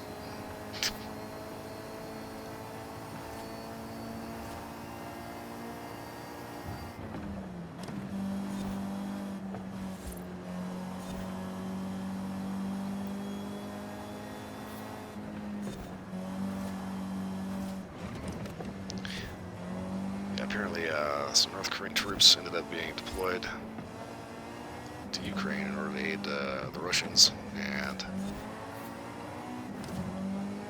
pretty much all the Russian guys pointed out these guys do not know what they're doing. Apparently, a number of them got addicted to porn as well.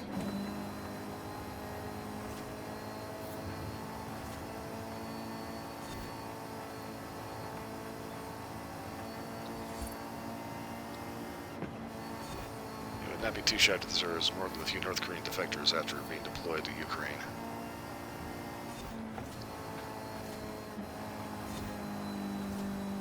Go around the trucks.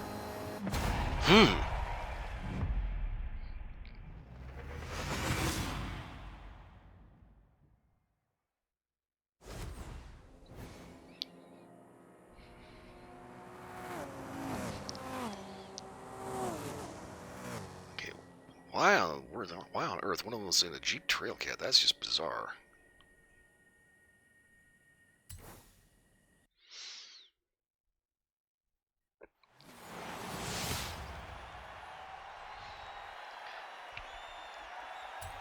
Yeah, there's been every so often on YouTube you can find people that talk to North Korean defectors, especially like North Korean defecting military, and it's amazing just the messed up. Oh, you missed it. I could have had the 200,000 credits instead. I get this fucking dumped ass piece of shit. Oh, that is so irritating about the fucking wheel spin.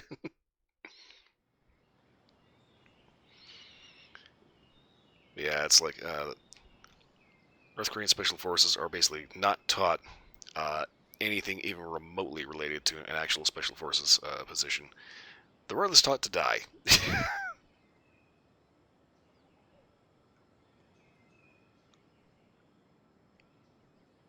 And to do it all in honor of dear leader, right?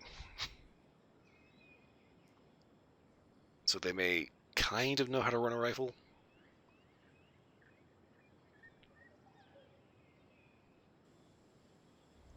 Yeah, with them it's all about brainwashing and ideology.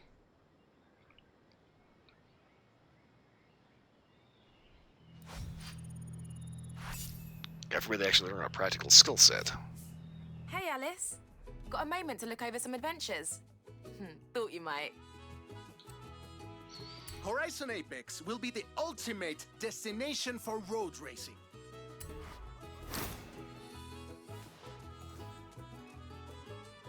Perfect.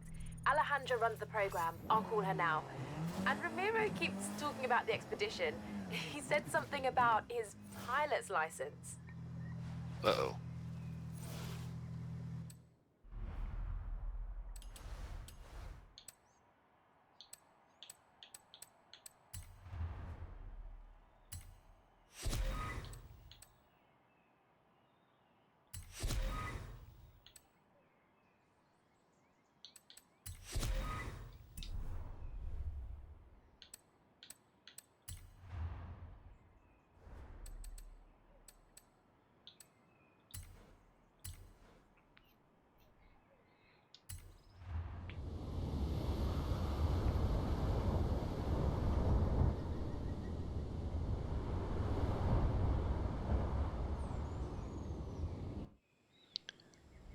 Yeah, I don't recall seeing articles about training exercises with the North Korean guys, but I wouldn't put it past them. It's like they're not actually taught how to fight, or like how to be actual special forces or anything like that.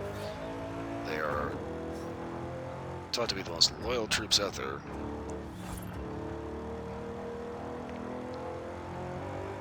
And it kind of doesn't matter if they die or not.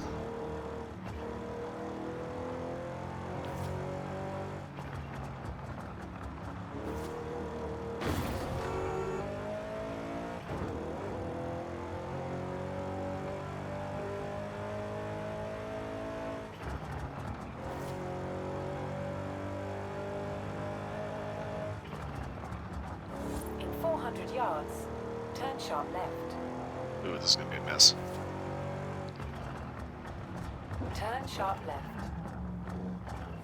In 200 yards, turn sharp right. Turn sharp right. Another bizarre thing about North Korea is that Turn left. their original president, Kim Il-sung, he's technically still the president. Turn left. He's been dead since like 1997.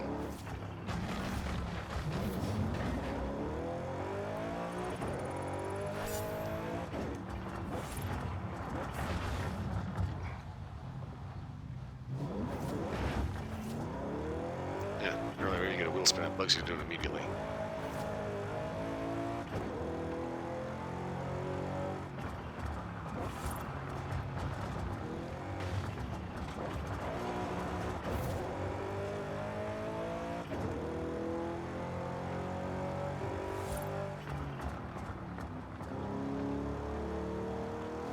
In 400 yards, turn sharp right.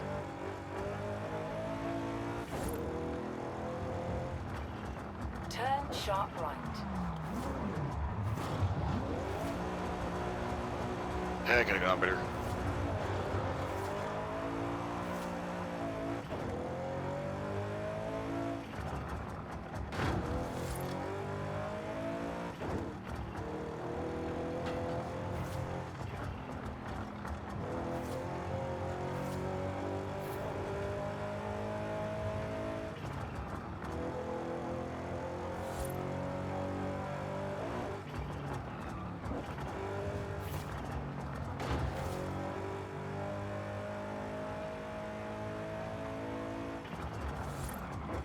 You have arrived at your destination.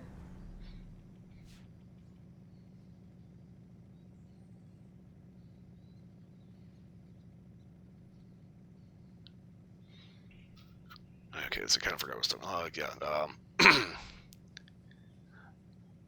Yeah, I don't think Scottie Pippen went. I know it was Dennis Rodman went, and that's the thing about Kim Jong-un. He actually, when he was going to school in Switzerland, he was actually really into basketball. But I'm thinking a little too into it. There was a report from other students where he lost a basketball game and got so upset that he started banging his head into a wall to the point where it scared other students. You think about it, it's like you have to hide he has to hide his identity and who his parents are. He can't tell anybody where he's actually from. He's got nothing but like government minders around him all the time, 24/7, up his ass and down his throat. You know, there's no way this dude is mentally stable.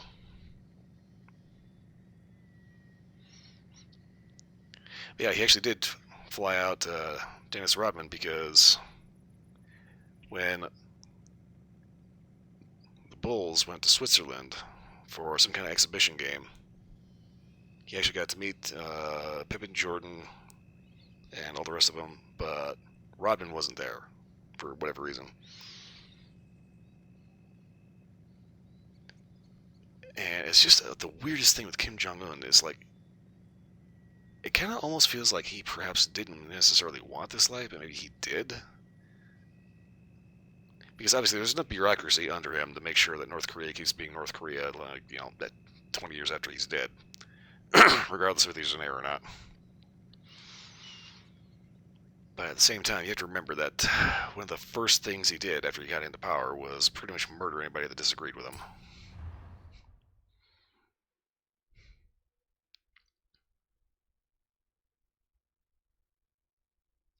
Yeah, as I recall, Scottie Pippen got a call and he was just like, no. Like, dead ass, no.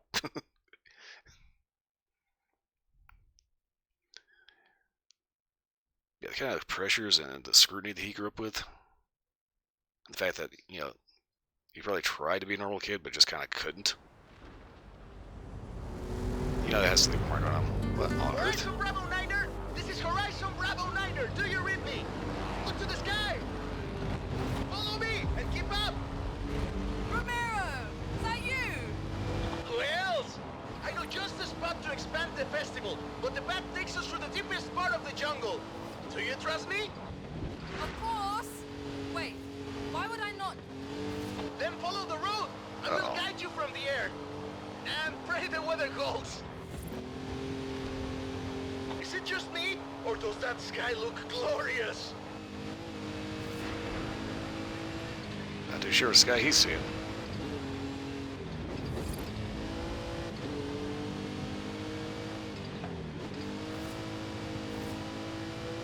Welcome to Teotihuacan. We're slightly too late for this festival, I'm afraid. The name means place of the roads of the gods. Going left here. Looks like we've got the storm god's attention.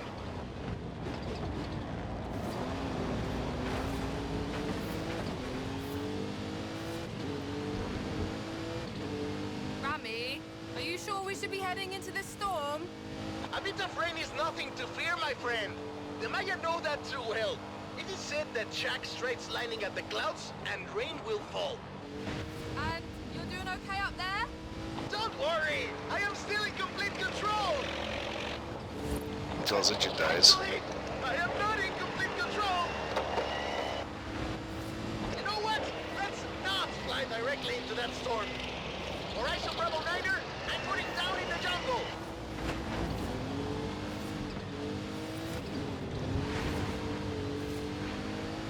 Let me just, he just got fucked up in the storm and it's not having Woo!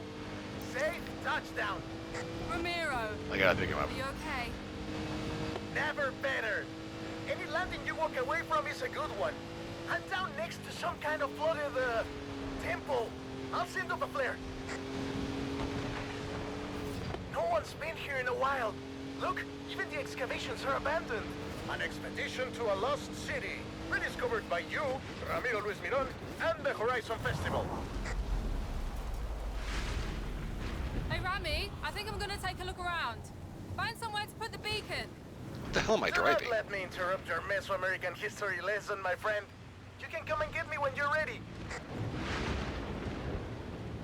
Okay, our location was radio beacon, photograph the jade statue, reach the top of the central ruin, find where we were landed, photograph the golden statue. Okay.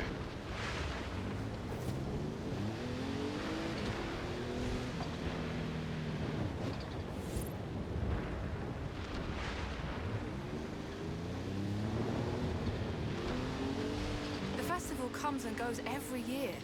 This has been here for thousands of years.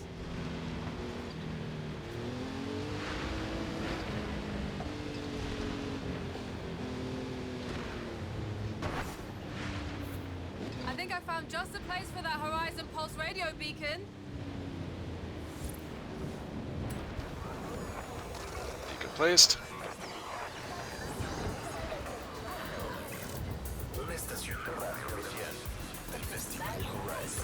Yeah, his relationship with his sister is very weird. And transmitting.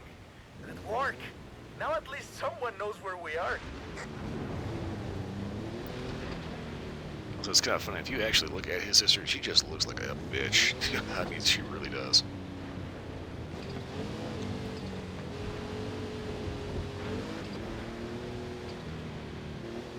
Here's another thing about John.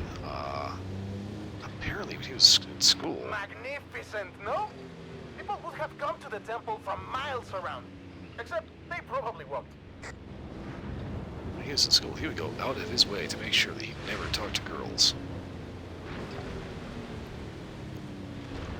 Which is a little strange. Again, North Korean dictator. Is there any way he can be anything but strange?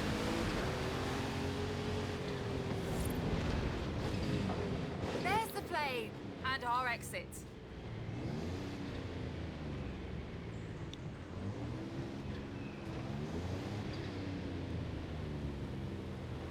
Wait, so there's a skill board back here.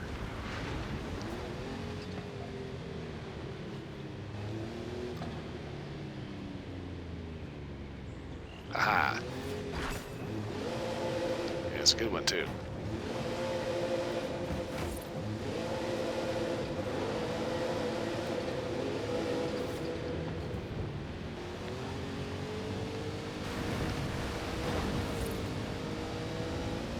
Did I just see a flying car? Forget flying cars. I think I just saw a barn out there. We'll check it out later. And look, I made it. I think I could line up for a jump through these arches and over the top of the ruin.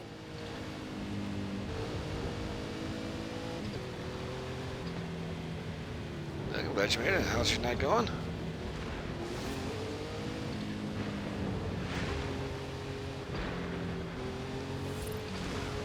Wow, Rami. I think I've... Whoops. Statue. Statue. Statue.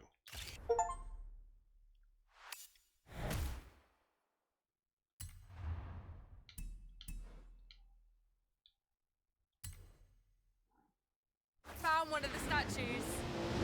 Don't touch it. It's very powerful. Could you take a photo for me? Yeah, it's a jade statue, right? It's a rock.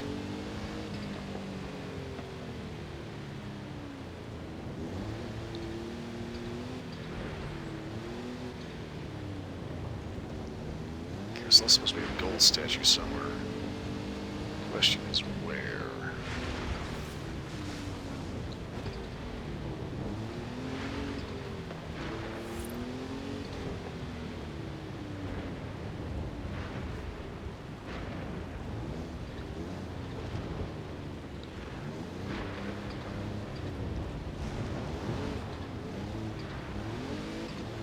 Just sat out there, real kind of sitting there trying to think about, you know, maybe there's some tragic human story behind Kim Jong Un, and then you realize, oh wait, he's actually a massive piece of shit. Okay, never mind.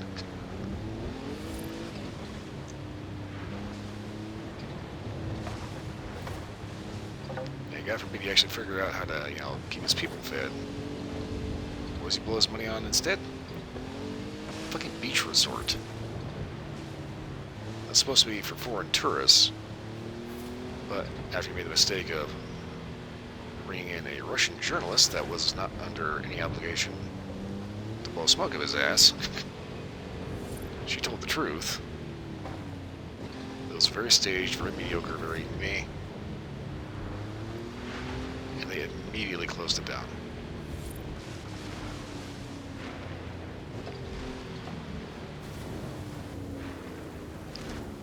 Okay, need some information here.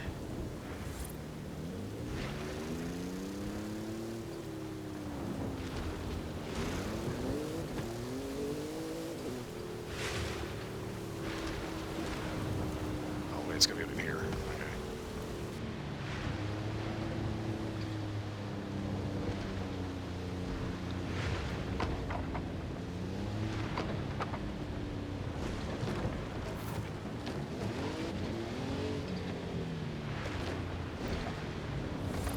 Yeah, you just get all this stuff set up. Don't mind me, I'm just gonna destroy the shit out of it by driving a massive vehicle through it. There's the gold statue, alright.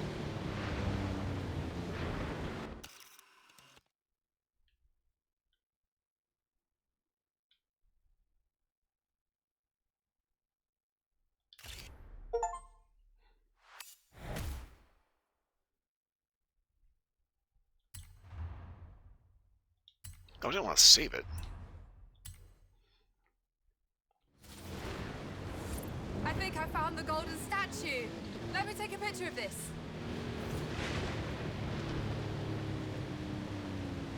Plan Ramiro's plan to continue.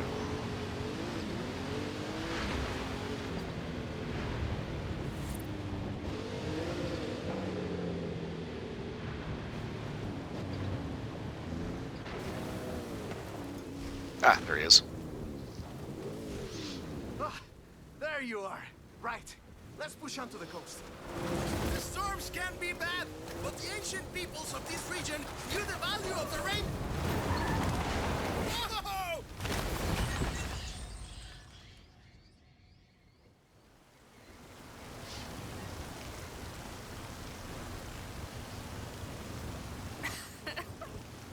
Are you all right?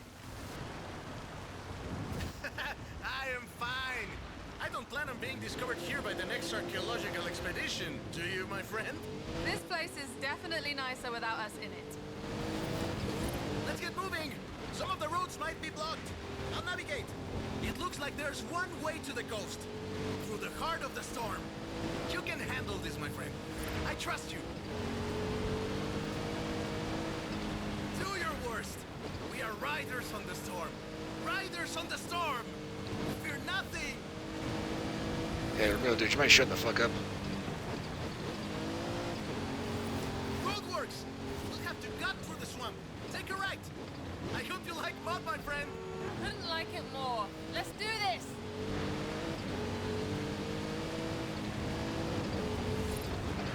If there's anything good that you can say about the Kim Dynasty, it's the fact that they're too addicted to creature comforts that they bother putting it at risk to start a war or something Can I stupid see like those that. photos? What? How? Yes, I want to see. I really want to see them. Okay, that one was very close. Go faster, please.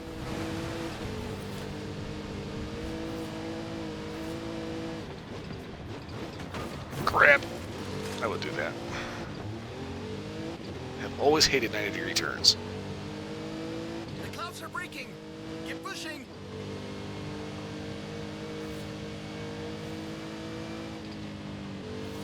Right about now, I just hope the hood of this thing doesn't come popping up and flying in my face. Through the worst of it now.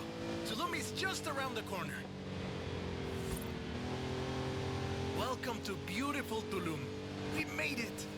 No thanks to the weather. You're right. But now these beaches look beautiful. Amiel.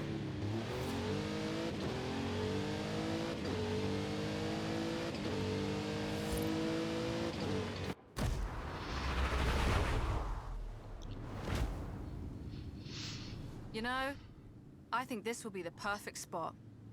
I think you're right, my friend.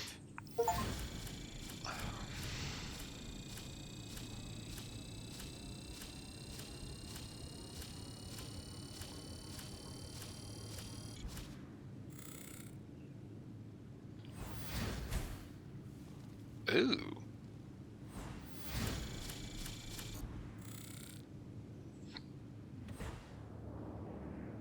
You made it! No thanks to Ramiro, no?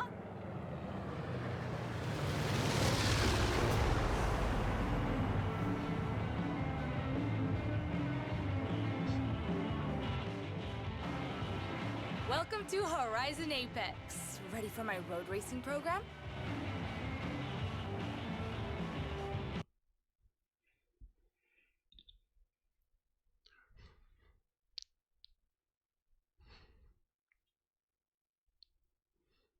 Okay, I'm pretty sure it's gonna be a Here little are the events I've set up Ta-da. so far. This is what I've been waiting for, my friend. Now I get to see what you can really do.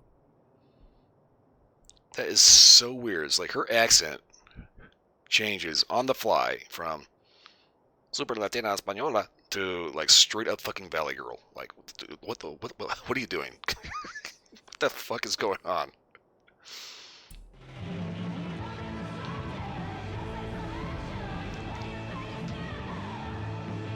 Hey Alice. Horizon Apex is our most advanced road race program ever, and it's right alongside the most beautiful beaches in the world. What fan is going to be able to resist that?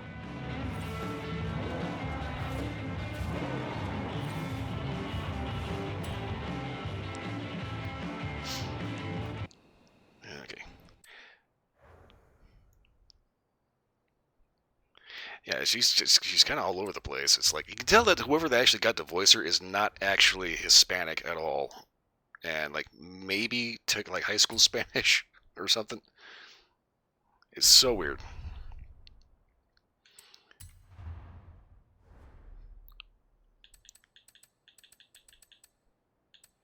Okay, wait a sec. Yeah, let's go ahead and change cars first. Yeah, going back to the North Korean Communist Beach Party. It's kind of funny if you actually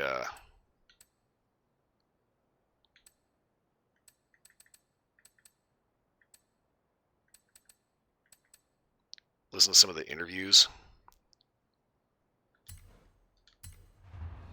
that they had with some of the people there. These people are so fucking brainwashed. It is ridiculous. It's like they can't fucking think. They really can't.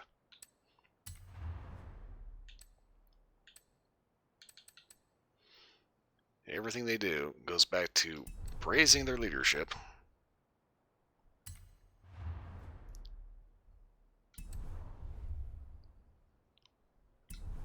To a particularly stupid degree.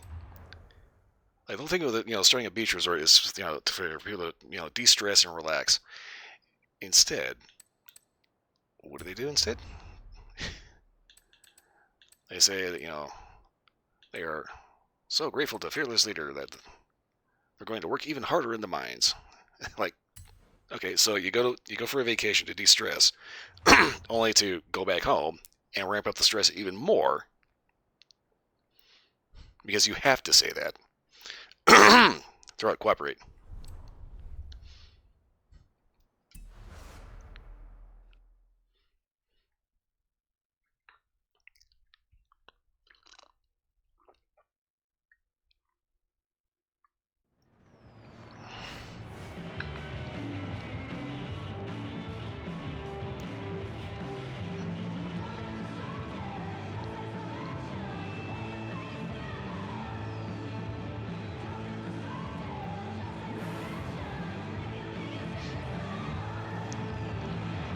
That's the thing about it.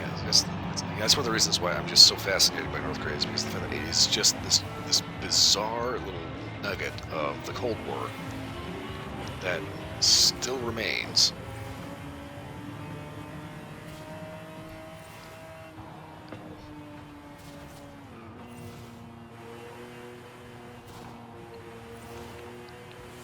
Gonna have to be careful in drift cars.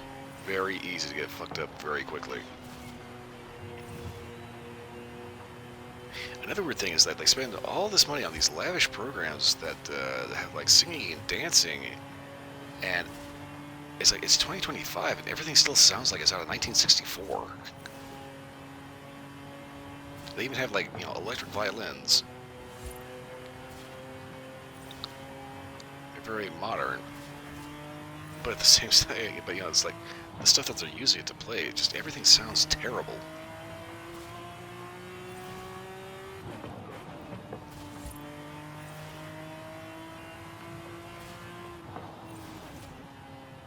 Yeah, everything like, and of course, you know, all the lyrical content is about like revolutionary shit, you know, and praising dear leader and all that other crap, you know.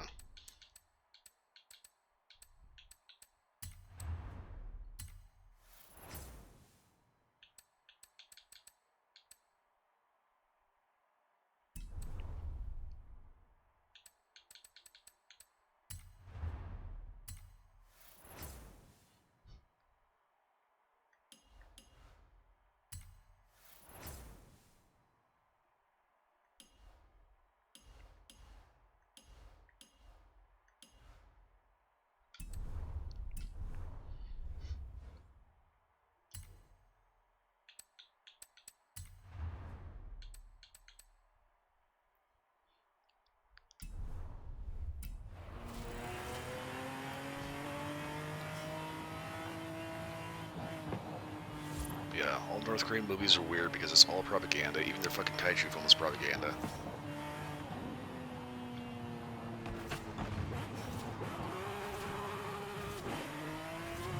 And the really strange thing is that their film industry, Kim Jong-il's name is actually in the credits as the producer of the majority of their films. At least before he died. I don't know if they actually still make movies anymore.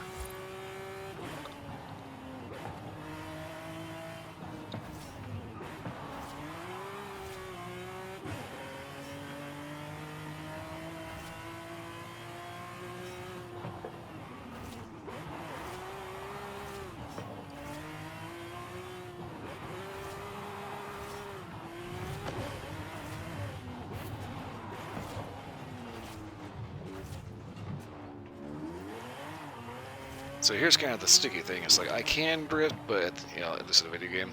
I'm not particularly good at it.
Okay, seems how I'm just driving around aimlessly. That's right, we had a barn find somewhere over here. I'm gonna need an off-road vehicle for that.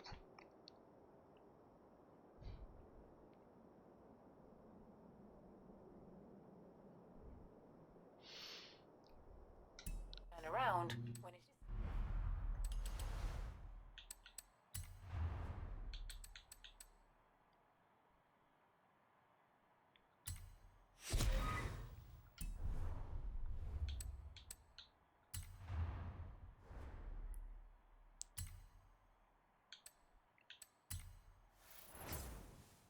XP, alright. Daniel. Okay, change cars. Okay, I'm gonna need an off-road.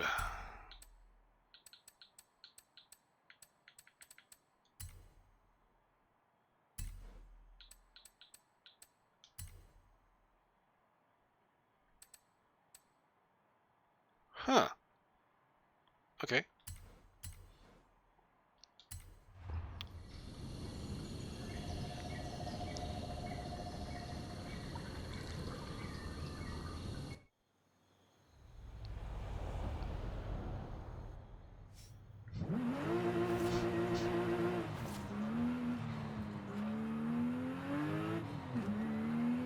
In 400 yards, turn left.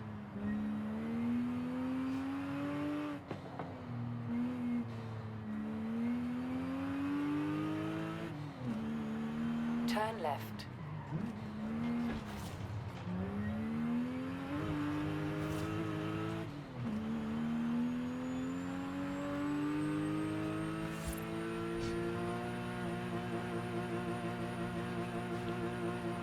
Oh my god, this only has 3 gears. What the fuck? What is this car?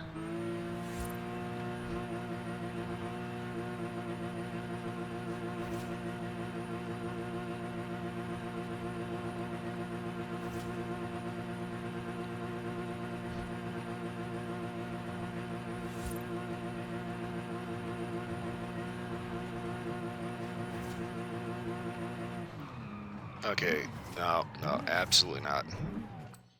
We are not going 6 miles in this motherfucker.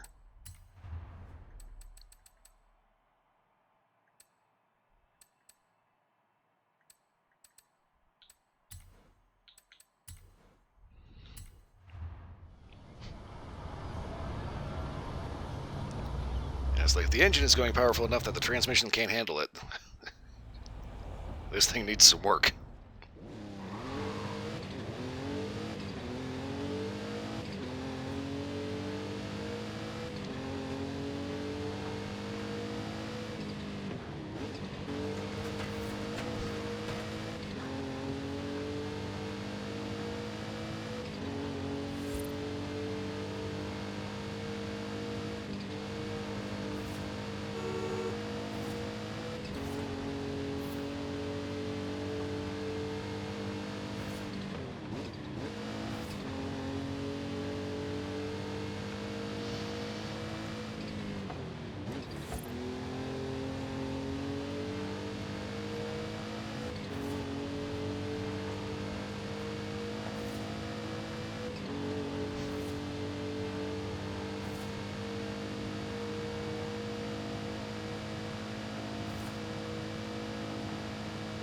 In 400 yards, turn right.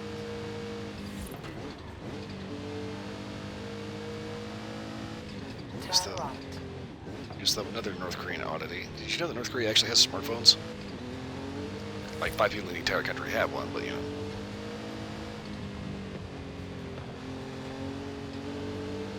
A tech channel on YouTube managed to get a hold of a North Korean smartphone, and it's very clear that it was made by a Chinese company.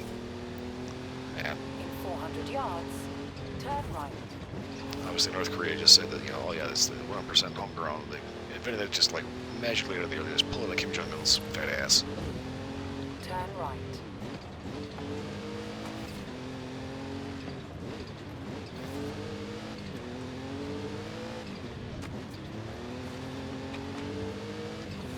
And all of a sudden everything is just absolutely amazing, you know. Except obviously it's not, because it's 100% a Chinese phone that they just said they made.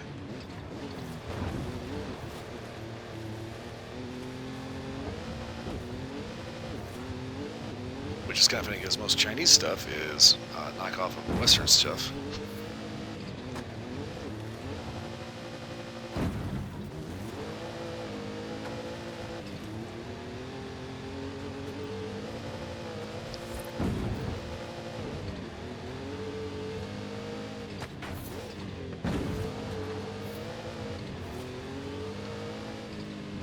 God, finding this barn is going to be a bitch.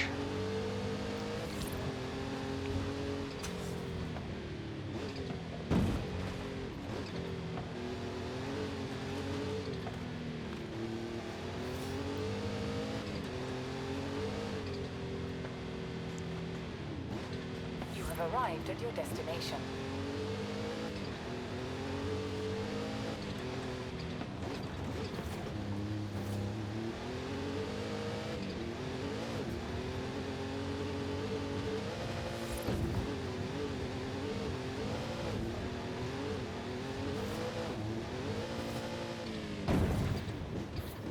Okay. Yeah, it's the weirdest thing. North Korea actually has their own smartphones. Well, they say their own, but you know, it's like I said, it's a Chinese phone that it's probably a knockoff of a knockoff that they just said they made. Oh god, is that it down there? Fuck. But the strange thing is, it's got a bunch of apps on it. Some of them are, you know, very clearly the kind of stereotypical brainwashy, you know, rules to live by in the country and all that.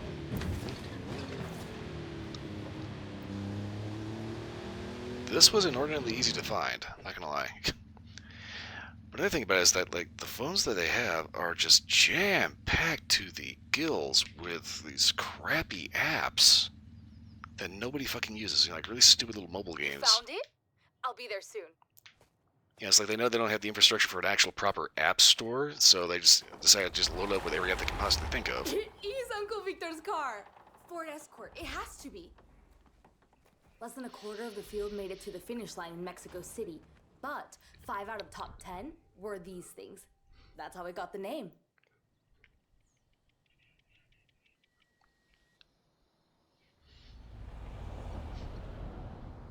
I have to get to work and call the whole family. Speak soon. Yeah, it's not even like Snake and Tetris. It's like it's just these weird like North Korean puzzle games.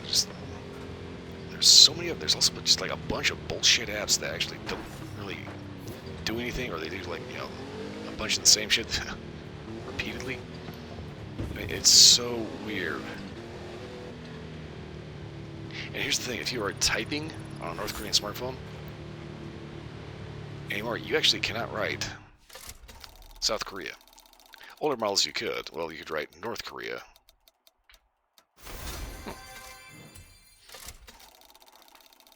But like if you try to write South Korea, it'll autocorrect to Puppet State. Because that's part of the North Korean narrative, is that South Korea is under US occupation to this day. Which is why if you ever talk to a North Korean defector, a lot of times they're actually shocked that their government will lie to them. Which is like, obviously as an American, I'm just like, you actually thought your government was telling you the truth? Really?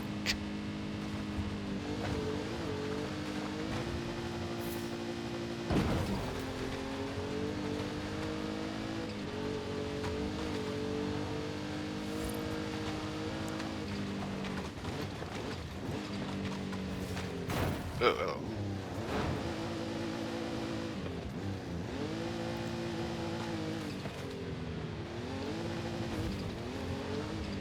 Now, something kind of interesting. Prior to the pandemic, comedian Henry Rollins, for as much of a douche as he is, actually got to visit North Korea. He's kind of paranoid the entire time because it's like they obviously didn't know that he was a comedian, media guy. You know, it's going to be, you know, telling the world what he saw. But he kind of pointed out that what people are like there is basically an entire society that's just terrified of its government.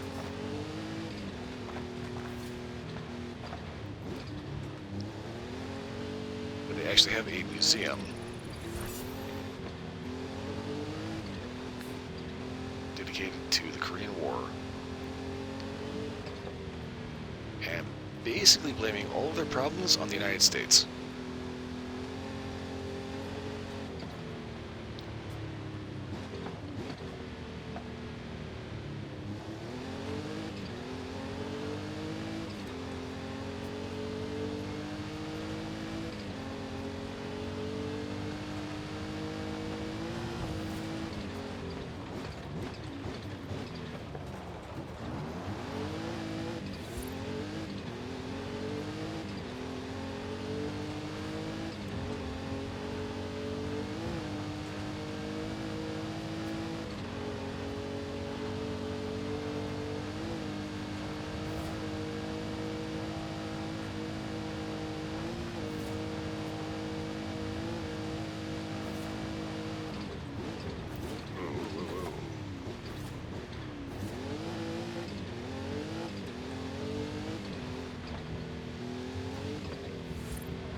Yep, somebody's donkey's getting out.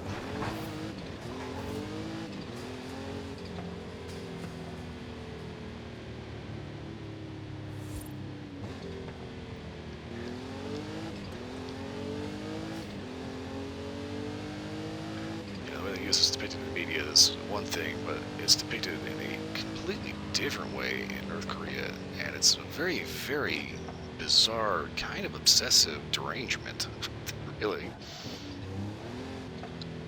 Like Saberspark pointed out that there was a North Korean animation that portrayed obviously the brave Korean following Chichila and playing Kim Il-sung, you know, as being these sly foxes getting away with being subversives to the status quo. And of course the Americans show up, they're all big wolves, and it's like, okay, if you're gonna give Americans a persona, maybe pick someone that's supposed to be a little bit less cool, you know.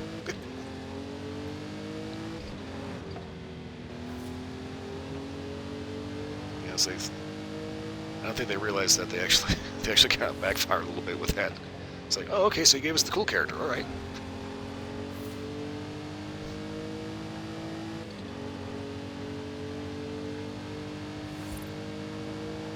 Now, something funny. If you ever watch one of their military parades, one absolute insanity.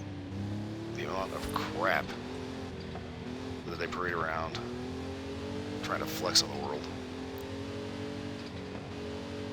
Like, yeah, okay, they got the 4th largest army in the world, but everything they're armed with is like 60, 70 years out of date.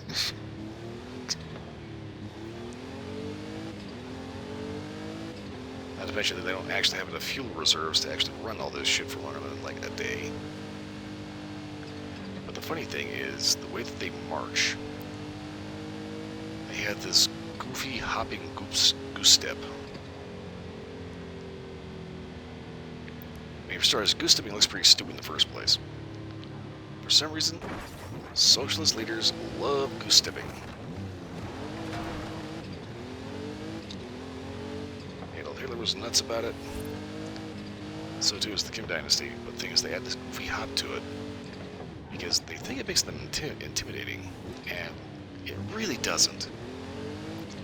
But it gets funny with the hopping goose step because certain troops have to wear a harness to kind of hold their guts still, because otherwise it makes them want to barf. Because it's just that unnatural of a motion.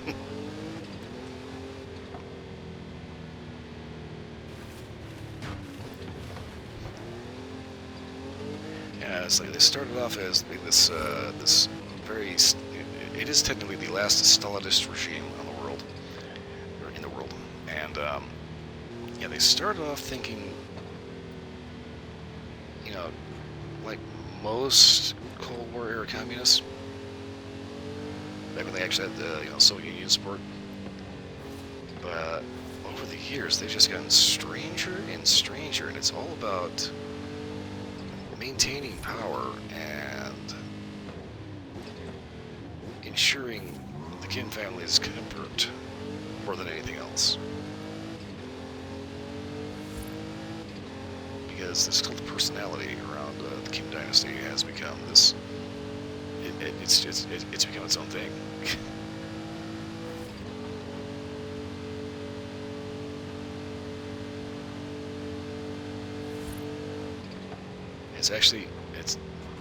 It's kind of funny in a dark way, but also like really gross.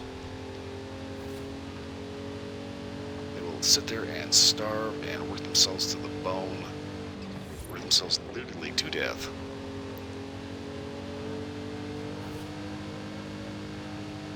Just to meet. Alright, don't panic, but I think I'm onto something big with this latest car rumour. Oh, Lord. Start having a sniff around the festival. And keep quiet about it, yeah? Road trip.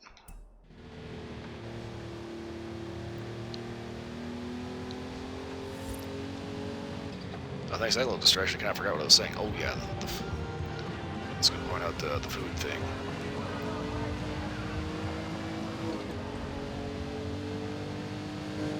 So here's the thing. They will, like, the Kim Dynasty will have the finest chefs, the best ingredients imported. They will blow millions on nuclear programs, on building ski resorts that nobody can use, building hospitals that don't have any medicine or electricity.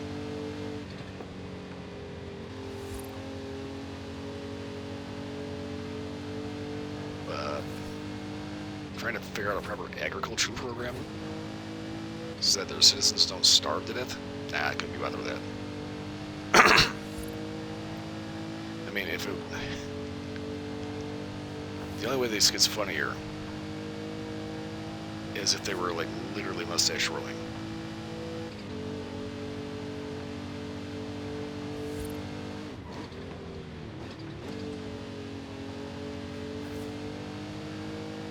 In 400 yards, left.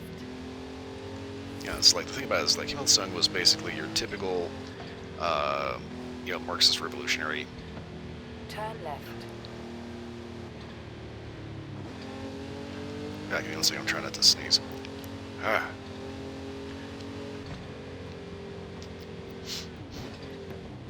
Yeah, Kim Il-sung was like your typical Marxist revolutionary. He has all these stupid-ass ideas.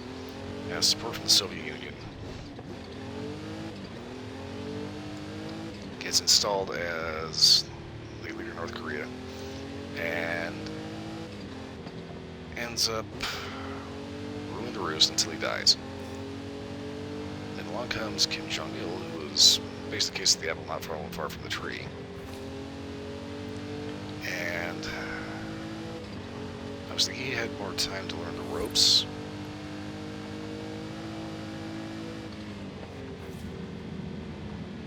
But once he took control, he ended up just being such a fucking cartoon character of a man. 400 yards, turn sharp left.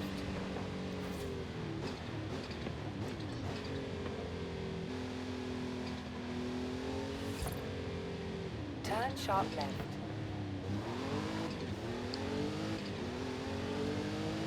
And then of course there's his son Kim Jong-un, who is, let's face it, this kid is just a fat idiot.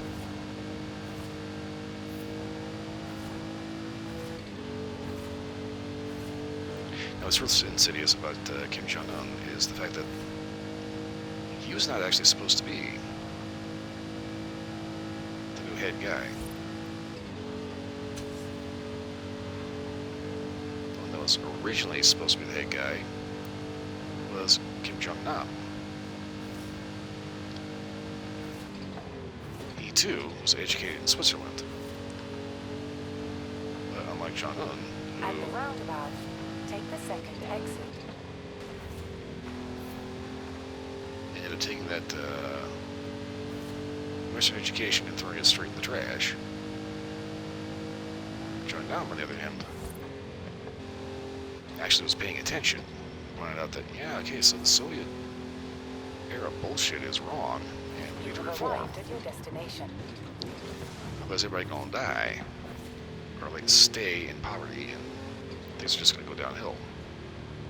Well, obviously he's got these subversive thoughts that thinks maybe the Kim dynasty doesn't need to be a dynasty, and that maybe they should kind of open up to some newer ideas, and all of a sudden, God forbid, be a little more Western and free. Well, that pretty much immediately sealed his fate. He was no longer going to be the leader of North Korea. Instead, that goes to his little half-brother, Jong-un. The first person that Kim Jong-un had killed was his own brother with VX nerve gas.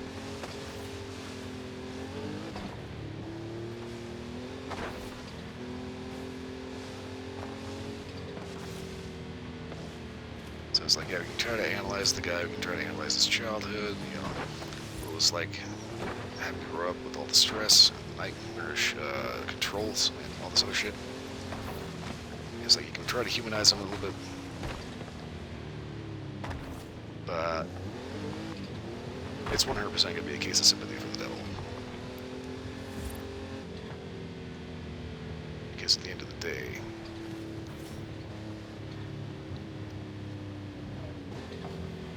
sometimes you just have to recognize a bad guy, you know?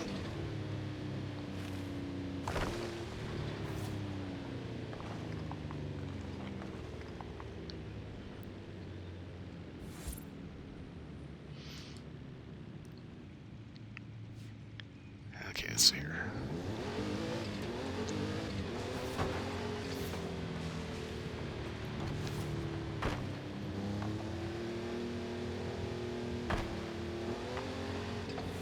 I think I maybe talked a little bit too much about that topic. But it is a very weird topic, you know, because it's just such a weird place. Is this it? Holy shit. Let's drive right up to it.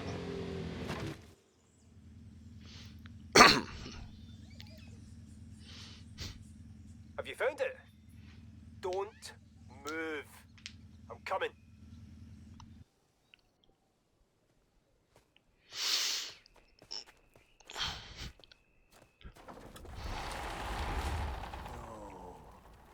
No. They found one of these things in Texas a few years back, and I had no idea there was another. That is a 250 GTO. We've hit the jackpot.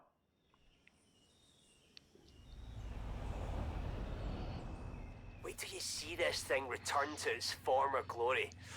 I'll Ferrari call you. 250 GTO. Oh, Ferrari's gotten a little bit of controversy. Did you know that Jay Leno actually refuses to buy a Ferrari? And with a good reason. The amount of bullshit you have to go through in order to even be put on a waiting list to buy a Ferrari is insane.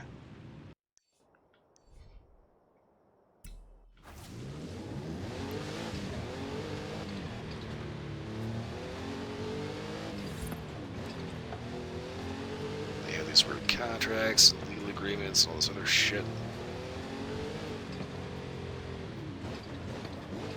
It's the whole thing of they're trying to manufacture scarcity and present this illusion of exclusivity. But they recently got Sky in that boosted the profit margins for shareholders like crazy.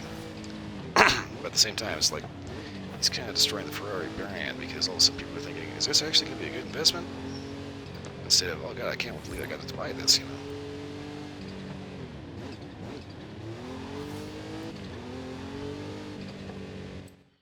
Okay, left 49K.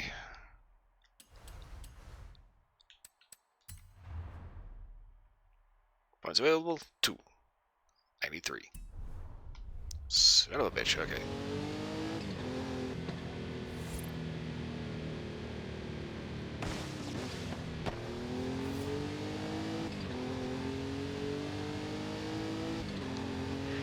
it's like that's kind of one of those things. When it comes to business, contrary to what Barack Obama said, there is no business out there that is too big to fail. Every company can fail. Obviously, we don't want them to, because competition is a good thing, right? We don't want to see Microsoft get out of the hardware game, which is what it looks like they're trying to do. We want the competition, because it ends up being a very healthy market. But bad business decisions can end up tanking your company, regardless of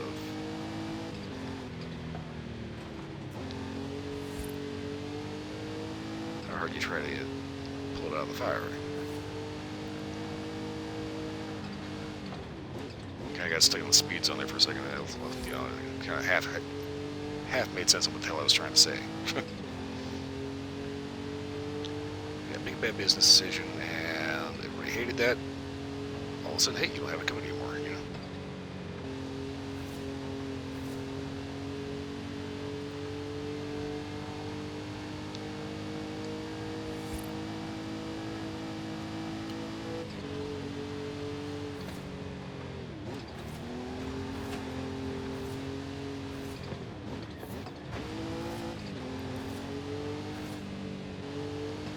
I'm taking out just enough of the guardrails to be concerning.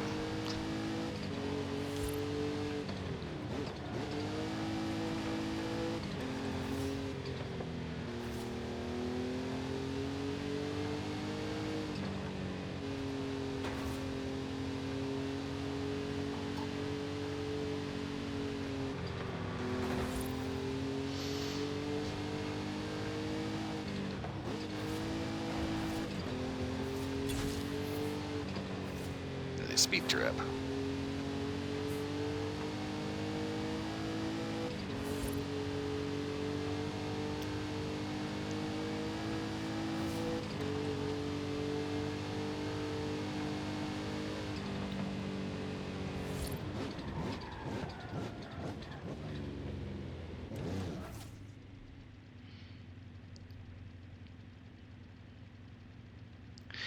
I haven't heard anything about what's going on with Windows 11, which is a little bit of a concern because I'm using Windows 11 right now. I've kind of noticed when it comes to, you know, like Microsoft, it's like they get kind of weird about their product, you know? Like they did this a lot with the Xbox, you know? It was one of those things where they get this, you know, like the Xbox 360, they redesigned the user interface like several times over. Because it was always one of those things, they wanted you to be playing Xbox. It's like, I want to play Xbox, I want to play Gears of War. Sorry, kid, you're playing Xbox. Okay, well, I'm not a kid, but I don't care about your crappy user interface, I'm still going to be on Gears, so, yeah, thanks for making shit hard to actually figure out what the hell I'm playing, because it's like, okay, this is the social tab, this is the community tab, this is the, whatever tab this is. Where the hell is my game library, you know?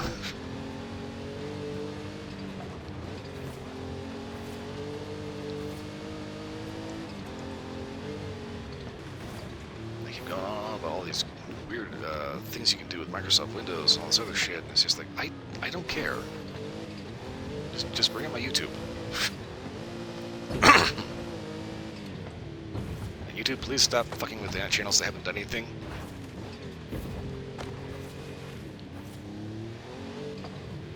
Yeah, I don't even want to get into YouTube shenanigans right now.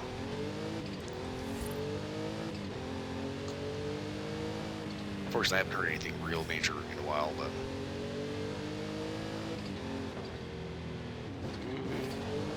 Forward.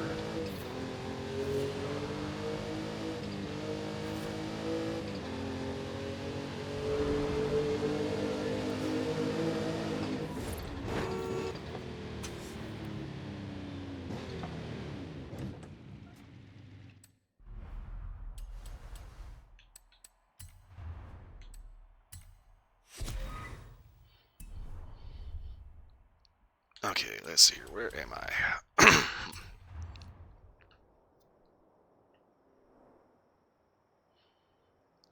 Okay.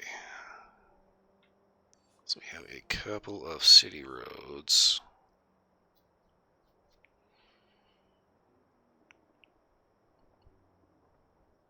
Yeah, that's probably the big thing I've noticed about YouTube is they're getting a little ridiculous with the ads. You know, it's like obviously they want you to buy YouTube Premium. Sorry guys, I'm not gonna do that. Okay, I haven't had to do that for like the last what fucking 20 years. Yeah, obviously we know you want the money.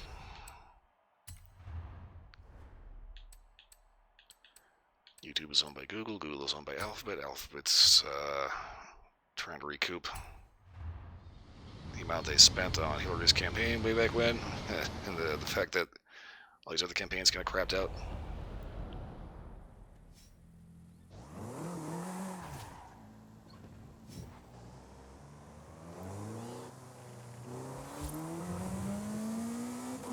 But annoying everybody to death with ads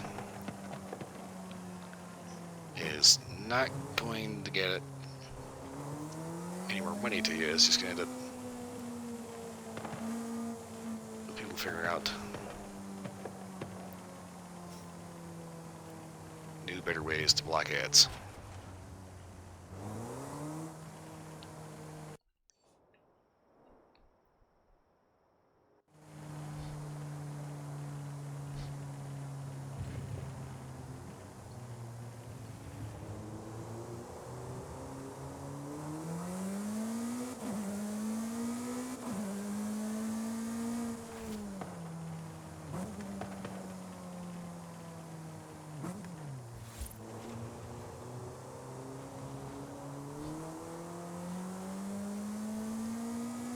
I think it would be funnier is to actually talk about the ads that we actually end up getting on YouTube, because some of these are just mind-boggling.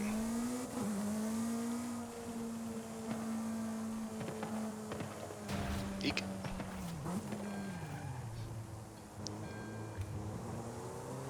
Like we see ads for the crappy mobile games.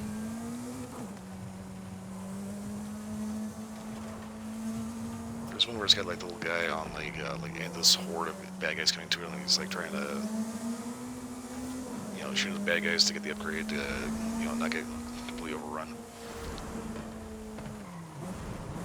These ads are so stupid because, for starters, the ad that they, you know, the gameplay that they're showing, well, quote-unquote gameplay, is not actually the game that they're advertising. They've gotten to the point now where they have some fake YouTuber that's supposedly playing the game and going on in just the most ham-fisted, horrible acting I have ever seen. Pretending like he's playing the game, even though at one, you know, towards the end, the footage keeps going, but you see both of his hands. It's like, okay, you're obviously not playing this game, because what we're seeing isn't actually even a game. But how in the hell you fuck up so bad that you completely forget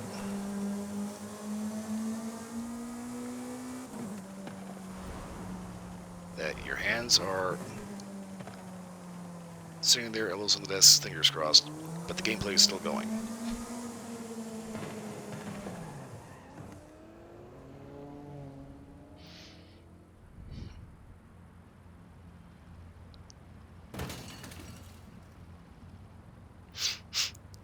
Oh, speaking of no screening done, what's always funny is when you find like the ads trying to sell you like the stupid like torch flame lighter. They make all these bullshit claims about, you know, it's using, you know, ion technology, or, you know, I think one of the ones I saw recently was ion pulse technology. Okay, let me look this up real quick.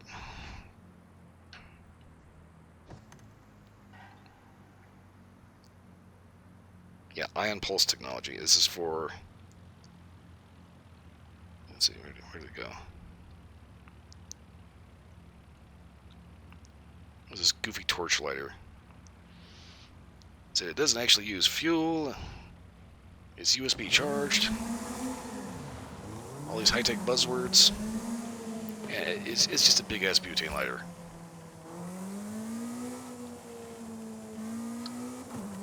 It's the same for camping. You get them from like Walmart for $16. The thing is, they make all these stupid-ass claims that are blatantly false. And they try to direct you to a site where they'll get you to pay like 2 to 3 times what you can just buy it at Walmart for. And this is one of those things, it's de facto false advertising. And I don't know how they're able to get away with that. Oh, come on, game, you killed me in this town.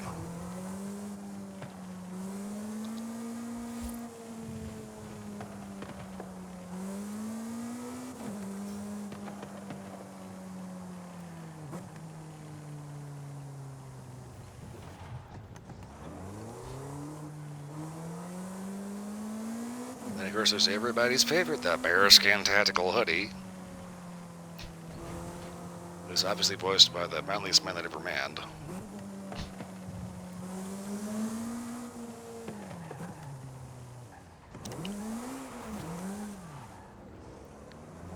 Except I'm not entirely positive that the voice they got is not an AI-generated one.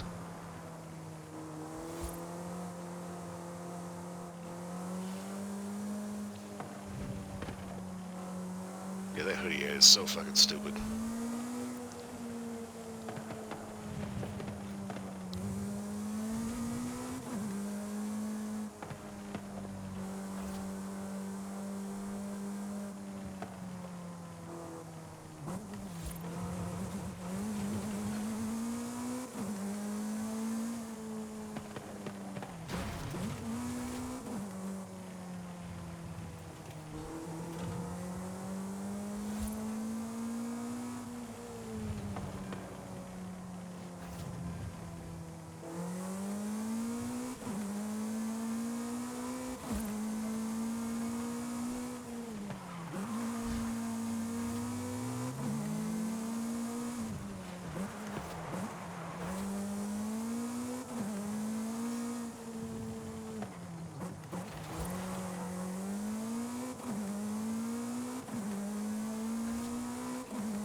Okay.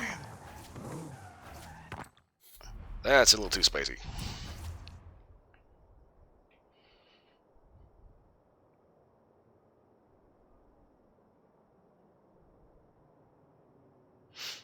Oh yeah, that's what things I'm really getting tired of is the AI voice. It's like you can tell it's AI because it mispronounces like really common standard words that shouldn't have, it really shouldn't be mispronouncing. Yeah, there's one of them was this is one that actually kind of was a little bad. What I noticed, so talking about the knives that are supposedly never get dull. Those the old Ginsu knives. That they had this God, what is it, like must something. I want to say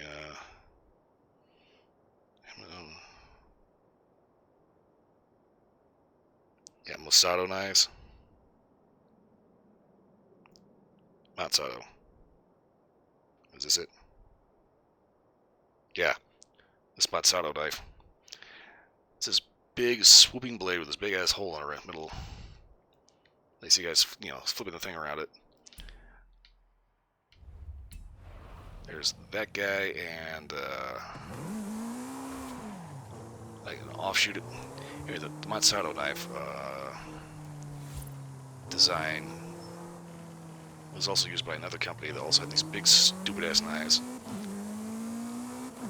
And it's designed to look like it's hand hammered and forged and all these little ding marks all over it. And no, it's not like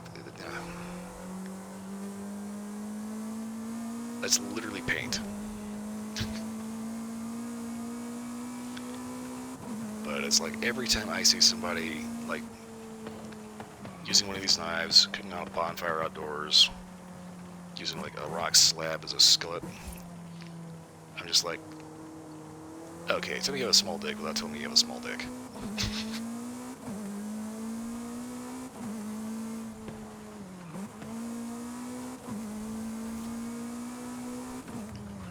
But here's the thing. Eek. One of the live action ads has this guy. Big stupid beard. Saying that his wife got him this knife set as a gift. And he proclaims to love her with murder in his eyes. And then we see another ad with him recently where it's like, oh, you're not a paying customer. You worked for the company. And you completely forgot that you were in an ad previously pretending to be a paying customer. Nice, that's something called a conflict of interest.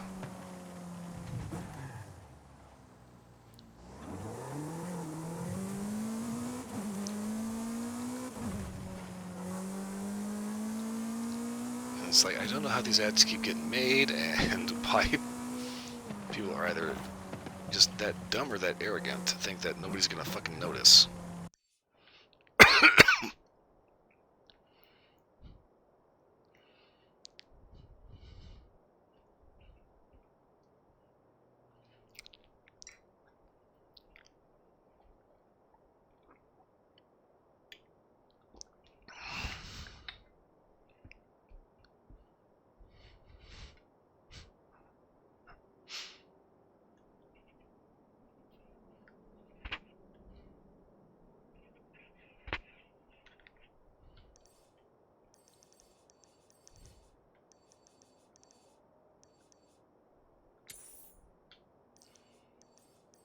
Okay, this ought to be a pretty good test of this thing.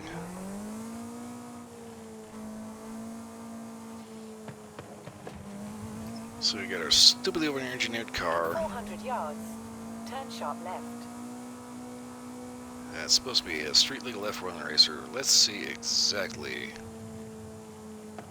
how much mustard this thing's packing on the bun. Turn sharp left.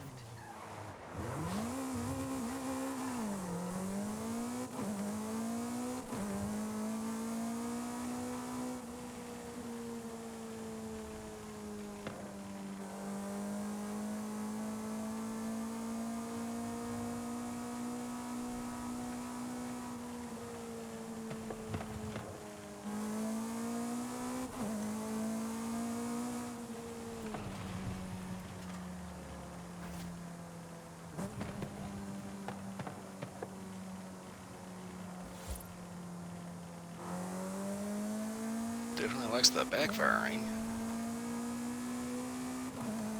It's the stadium.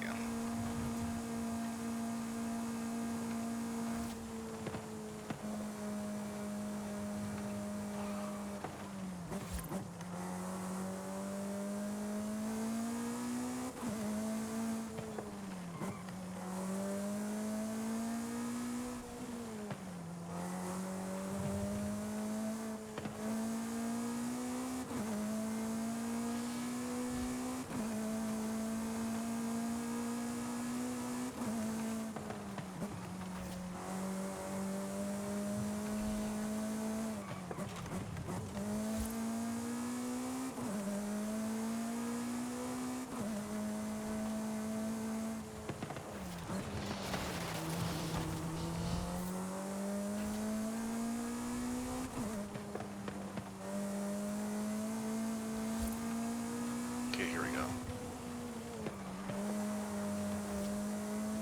Getting on the freeway here.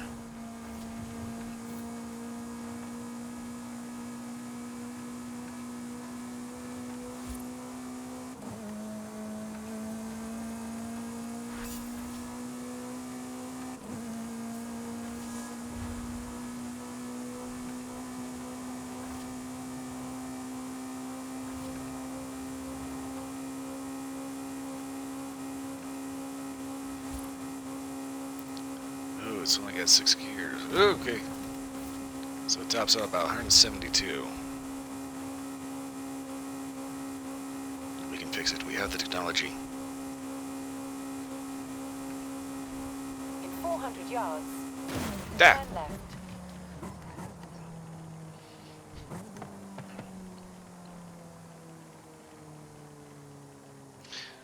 Bakmono? I think that's what this is, yeah. 2014 Bakmono.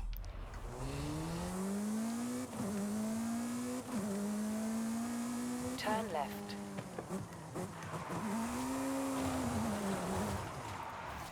Okay, definitely not a drift car.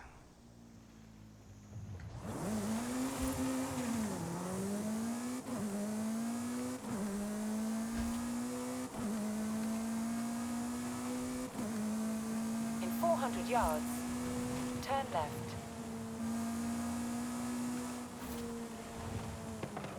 Turn left.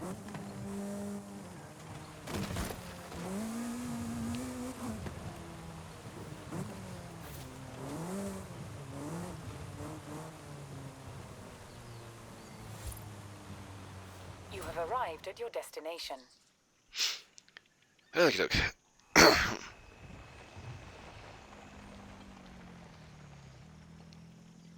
Now let's see record just from the interior, eh?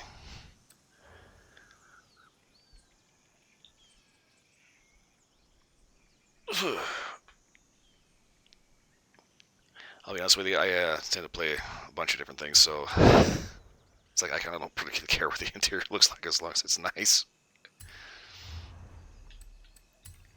Okay, so currently drivetrain is mid-engine rear-wheel drive. Okay. I'm thinking I'll go ahead and keep that as is.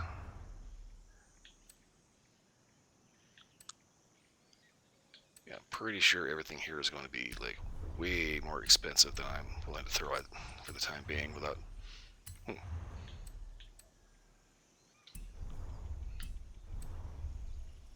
Okay.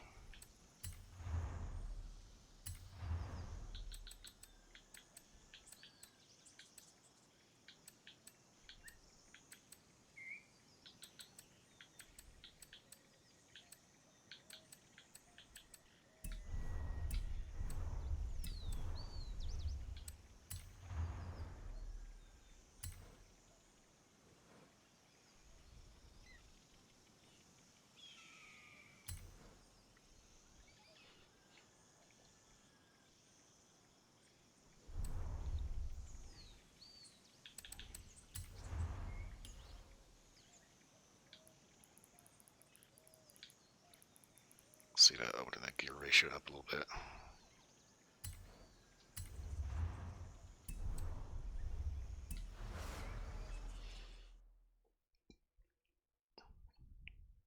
This is basically just the base game. I got it on sale and I started looking at the higher editions, and one, I don't give two shits less about the freaking Hot Wheels thing. Two, the rally thing, everyone was saying it was a little buggy, so I'm a little on the fence about that.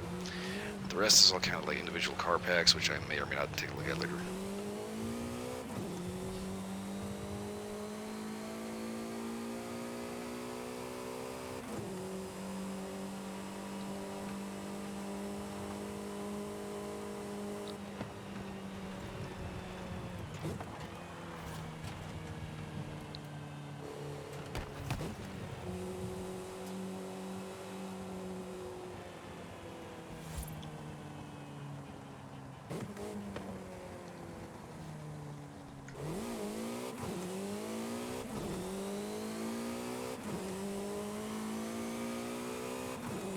I'm saying to get a little speed here to see exactly how much oomph this thing now has.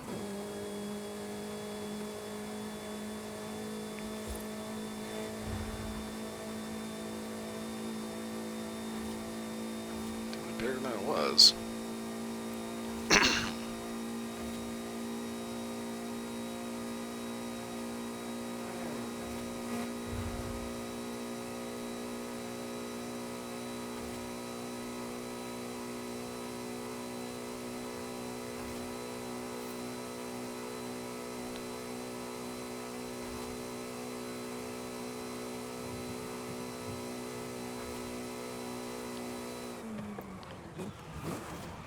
Let's do it topped out at 218.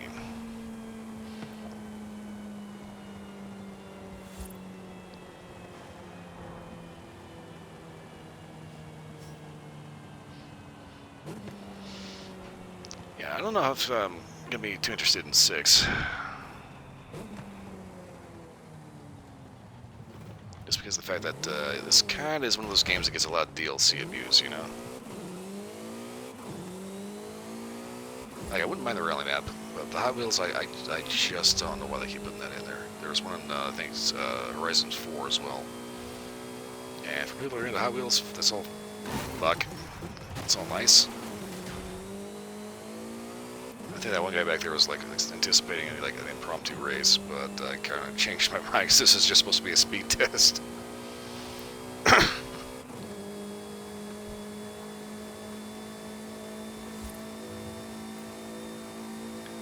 kind of feel a little bad about that now.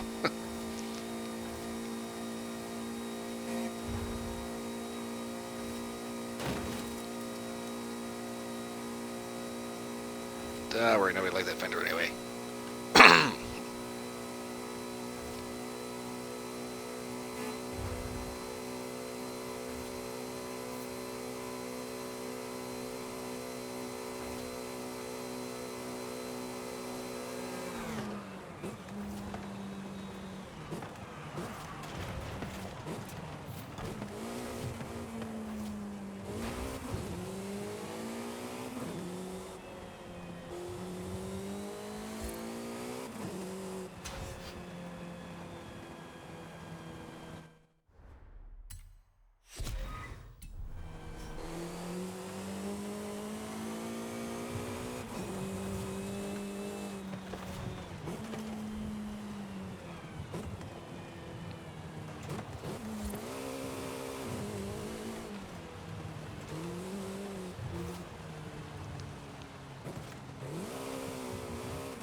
As a spicy little set of wheels.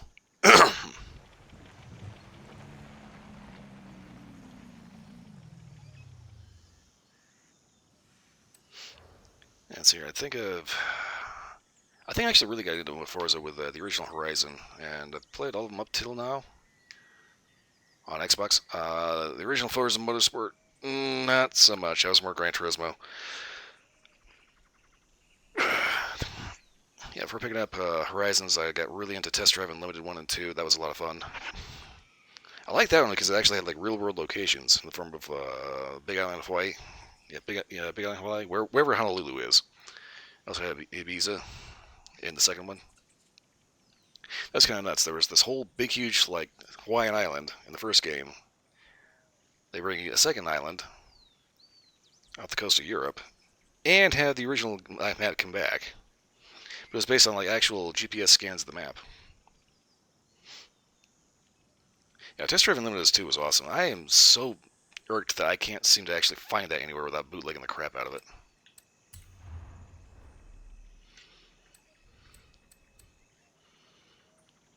Like, it's not on Steam anymore. It's, you know, the original company is defunct. They did finally put out Test Drive Unlimited 3, but it is not looking good.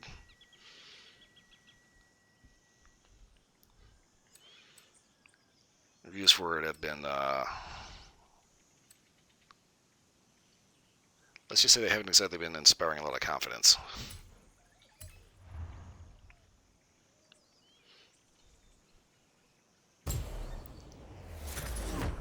Too modernized. So what, like microtransactions all over the place?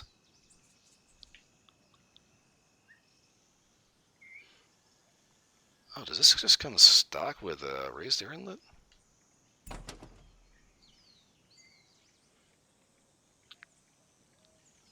Looks like this just comes from the factory with a raised intake.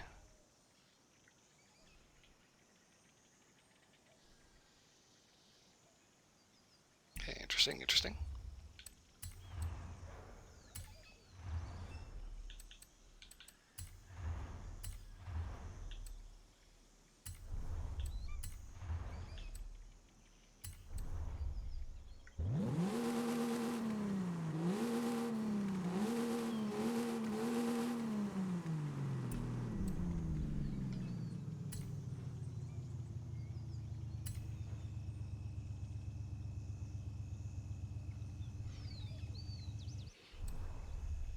Oh, yeah, season passes and shit, yeah. Yeah, this is one of those things, it's like, eventually these companies are going to learn that we don't want season passes and battle passes and all this other stupid shit. We want a feature-complete game that we can play, that we don't need an online connection for all the time.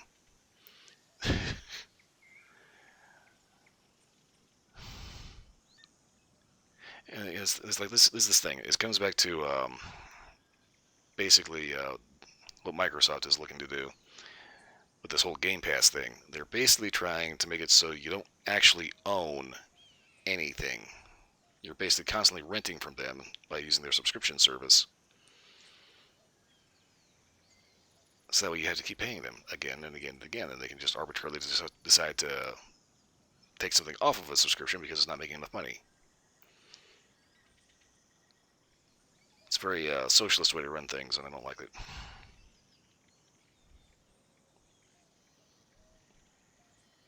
Yeah, the big problem is that everybody just keeps buying.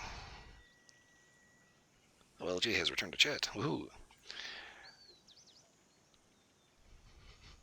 Yeah, it's like I really support like these more like indie developers, like just like the guy that does Repo. There's like a very small team, and the cool thing is that the guy is constantly looking to make it better because it's a passion project, but he's not falling into the trap of all the AAA gaming stuff. And Repo has been just like knocking it out of the park, and you know everybody's been playing it, everybody's been having a lot of fun with it, and you know it's like you pay for it once, and it's like $10, and you're having like some of the most fun you've had in years. And that's what it's all about, is actually having fun, not, you know, lining some CEO's pocket.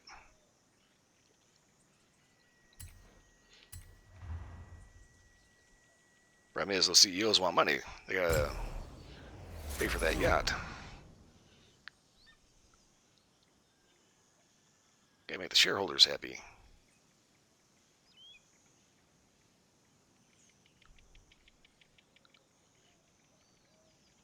Yes, because I saw something here that said Earth Day 2022. Yeah, there it is. And it's got Xbox logos all over it. Oh my fucking god, Goldwing doors.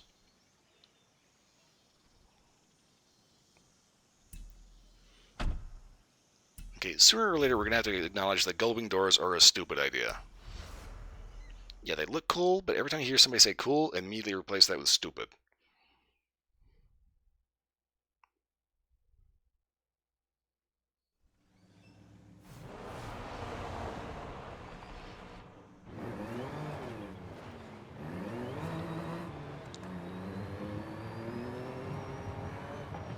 Yeah, honestly, I think, was it,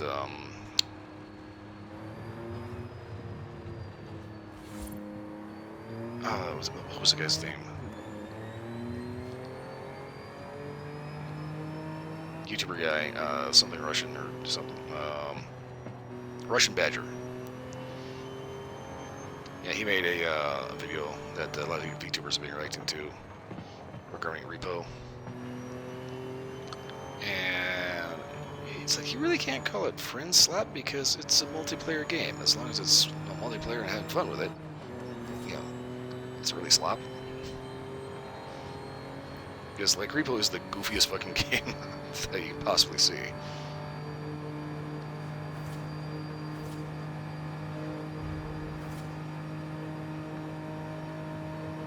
Really, this is just comfortably sitting at like 165. Oh, there it goes, flying another one. 175, shit.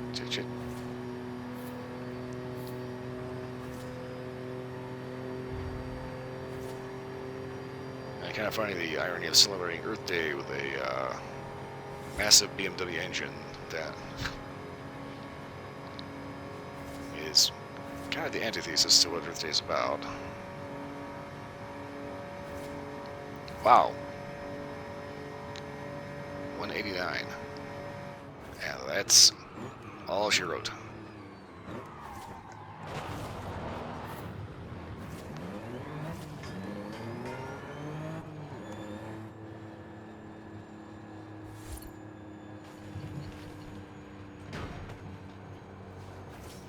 Oh god, Gmod. To be fair, I never actually played Gmod. because well, it actually wasn't like until recently I actually had a computer that actually could play Half-Life with Gmod.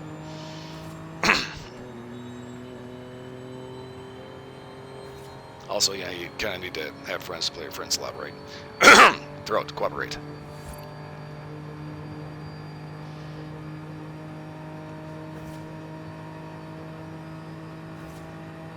Yeah, it's just eventually we're going to end up getting to the point where these AAA gaming companies are going to start finally, losing money because their shit just doesn't sell. Yeah, it's like this whole thing like Borderlands 4. People basically completely turned their back on the game.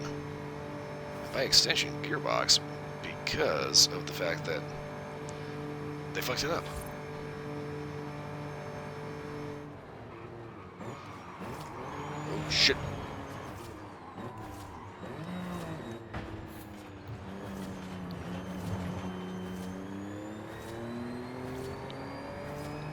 Okay, well, we save the planet. Go ahead and make a freaking death trap of a car that's going to end up having a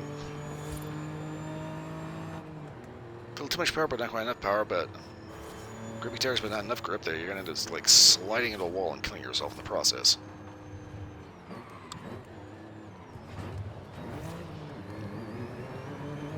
After all, they can't keep polluting the air if they end up smashing the car into a brick wall. And getting literally turned into a sardine can.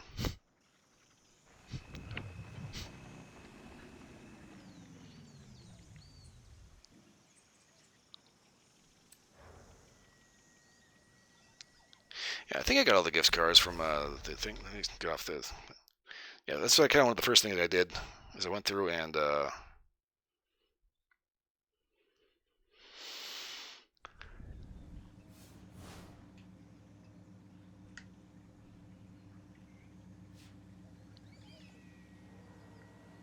game.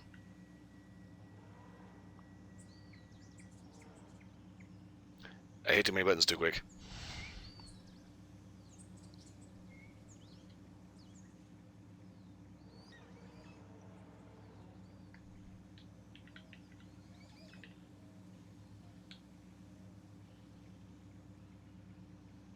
Okay, so I can still see the palm tree waving in the breeze, but I can't open the pause menu, so I'm not too sure what's going on. Give it a second. Yeah, one of the first things I did is I went in the message center and got all the stuff, because I kind of forgot about that. Until I went over and she's like, oh, that's right, this game just throws crap at you. Okay.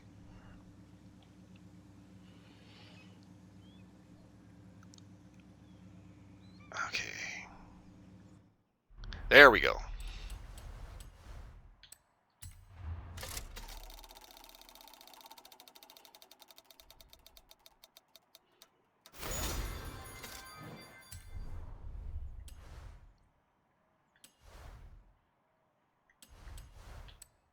Alright, message center.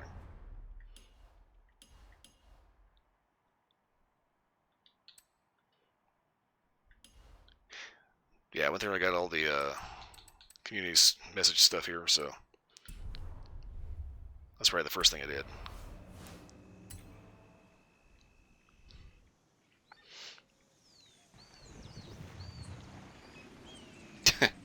The Pokemon racing games. I can definitely see that because, yeah, you do have to collect them all.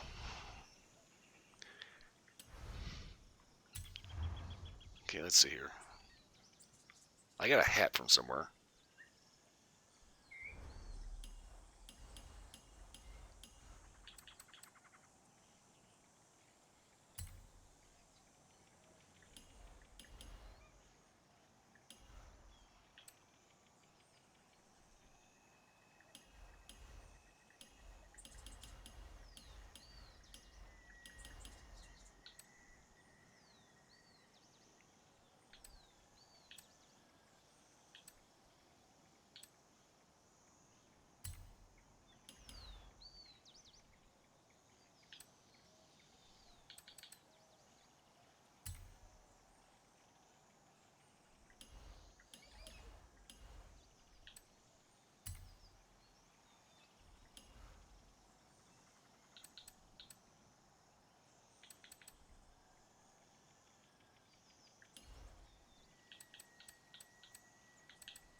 Gotta give props for throwing an actual fucking crash test dummy suit.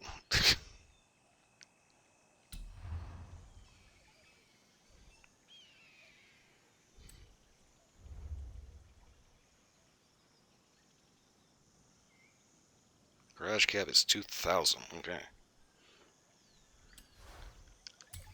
I do know in this game I do have a bad habit of getting like multiple cars that are like the same thing, but I do like different things with them.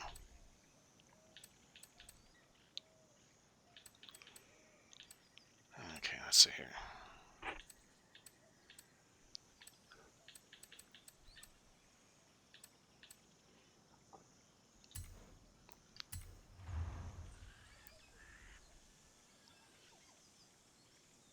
Then, of course, I have a bad habit of making things like this cursed abomination.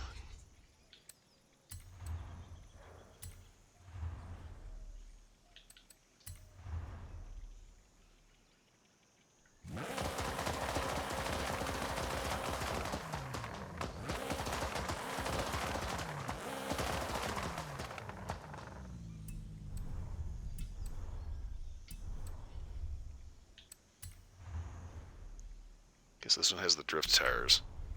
Of all the stupid-ass cars I've got.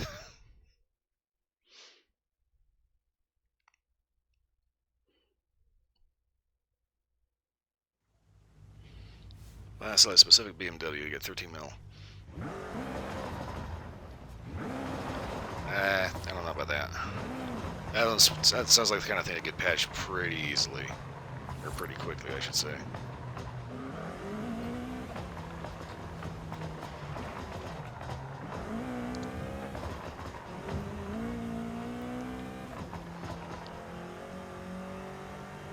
Not gonna lie, this is probably the goofiest car because, you know, it's like drift spec.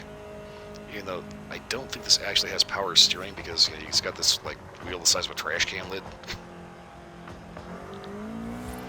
Ooh.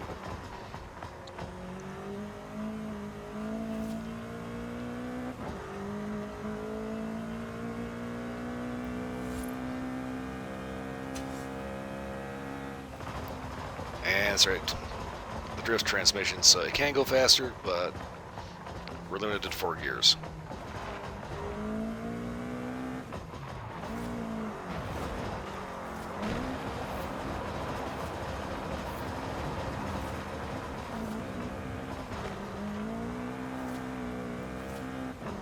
I don't know why they specifically engineered the anti-lag turbo to basically turn every car to a fucking machine gun.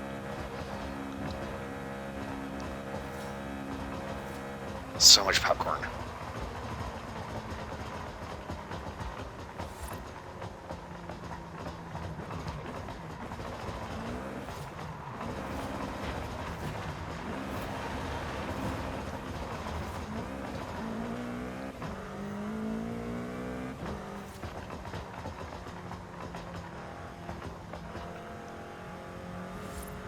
Real quick, if you want to see something stupid, I mean like really stupid.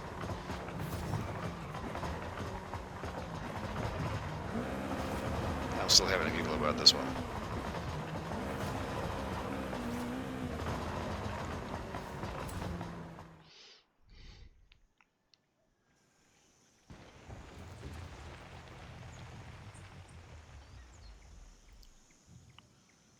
Huh, 2008 BMW M3, really?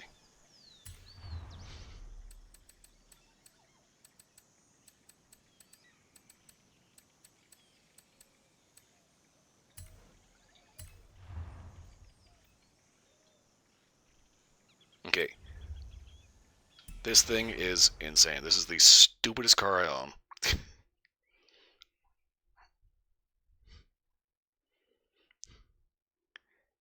And you'll not believe what this stupid thing does.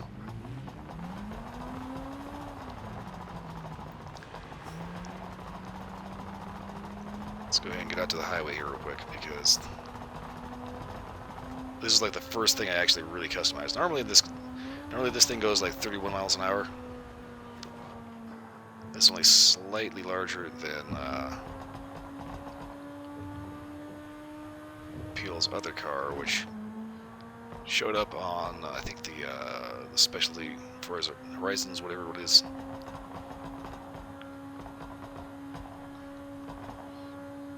super fancy pants specialty thing. But the amount of modifications you can make to this thing.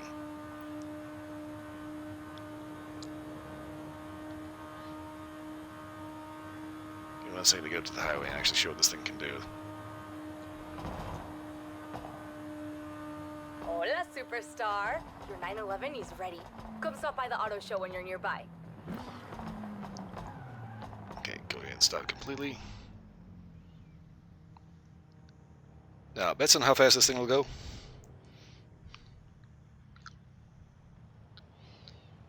Normally it starts off at 31.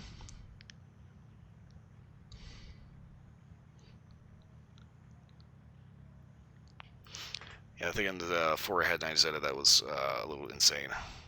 Anyway, check this out.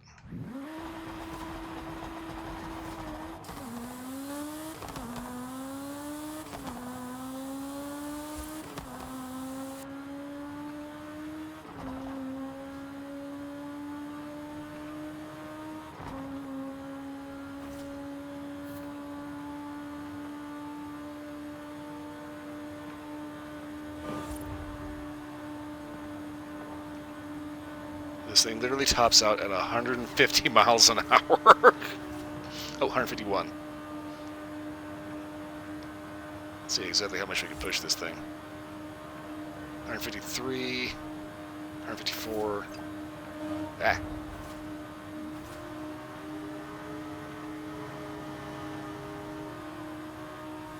$156. Oh, and it shifted gears. This late 8th gear now. Okay. It's still going. We're not done yet. Okay.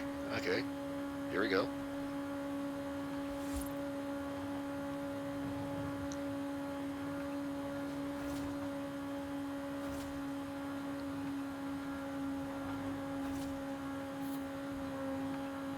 Yeah, not so great up hills, but...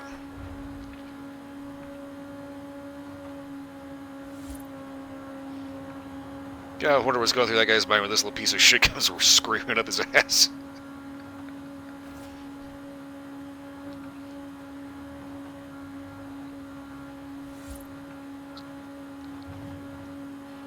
Okay, a decently flat road. It seems to want to top out like maybe 155 if you're really pushing it. If you go downhill, you can probably get 156, 157. This is absolutely fucking insane for this stupid little thing.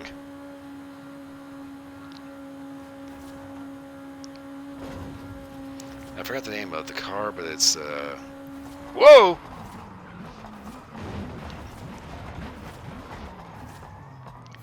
I keep forgetting, if you turn too hard, it tries to tip. And when it does that, it wants to wheelie.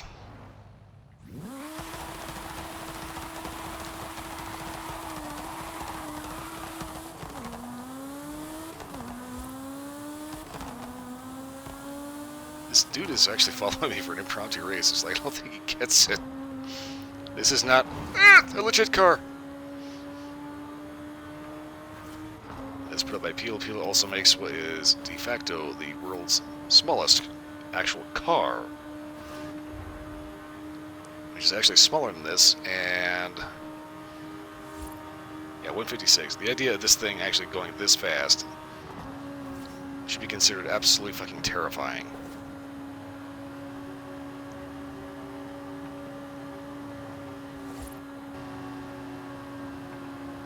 Just waiting for this dude to hit an NPC car.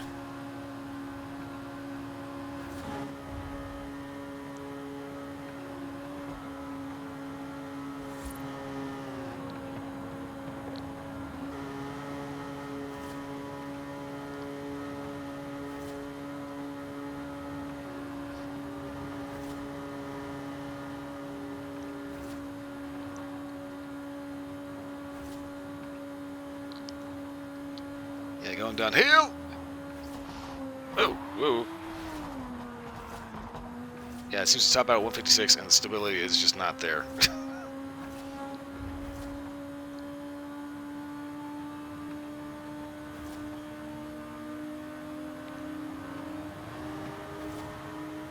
don't know what this guy's doing. That car can obviously go faster than this.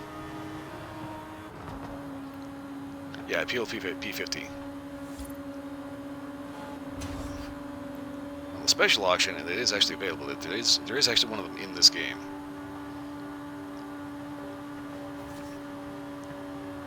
It's like I'm both excited and terrified by the absolute monstrosity I could hammer together out of that thing.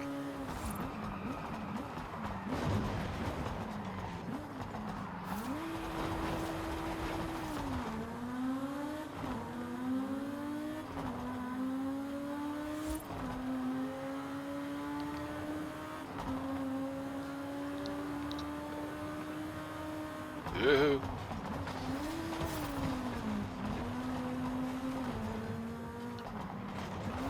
Yeah, not like I might need electricity down here anyway. Just go ahead and like, knock every power pole over. Rutskovich. Okay.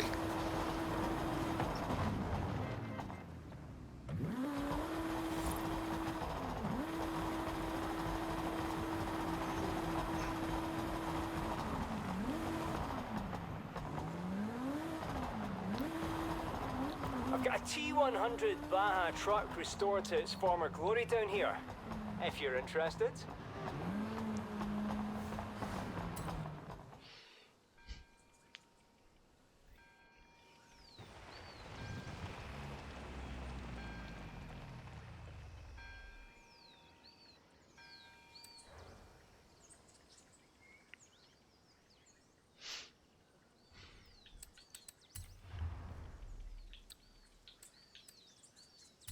Okay. Best 911 of all, they say. The carrera was canceled in 1955, but they had to bring back the name. Just be careful driving it across Mexico, no? Los caminos are bumpy out there.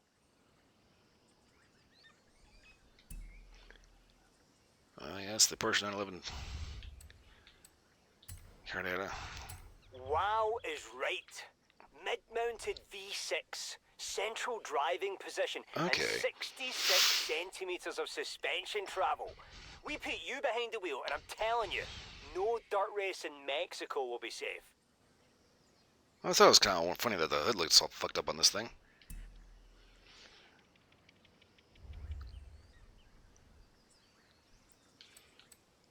Yeah, mid-engine, yeah, rear engine, rear drive.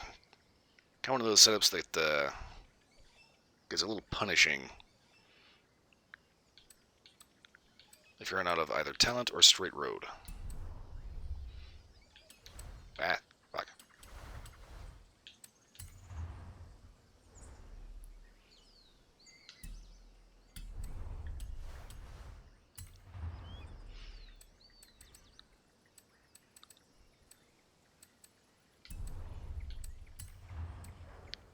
Yeah, so what exactly am I doing with this setup here?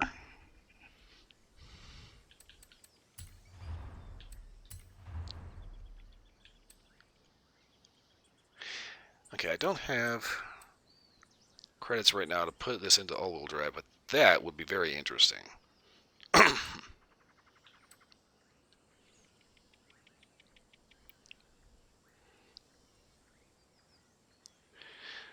Convoy, actually, I'm not going to be doing that because my 4 hours is up. I have to wrap up and get out of here. So, thanks for stopping by, but like I said, I've got to get out of here, so kind of lost track of time. Let me get out of. Okay, hold up. I am not exiting this game driving this little piece of shit.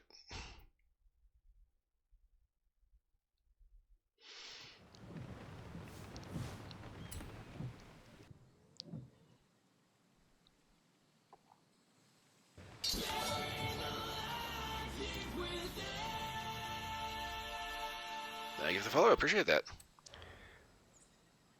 Okay, let me get out of this and into. You know what? Fuck it. We'll drive the Bentley. Go from absolute crap to Fabu.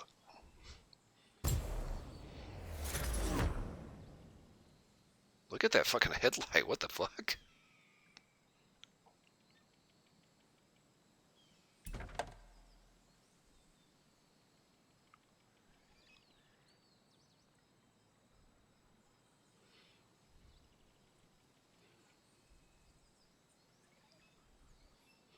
Ah, yes, the Bentley. And a Rolls Royce. We have Rolls Royce at home, i.e., Bentley.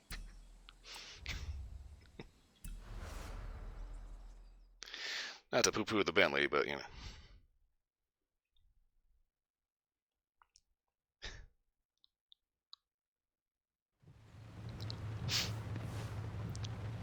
And also, by all means, feel free to hit my Discord. That'll actually tell you when I'm actually on. But for right now, of course, nice rainstorm comes off as I'm getting up. Don't hop out of here. All right.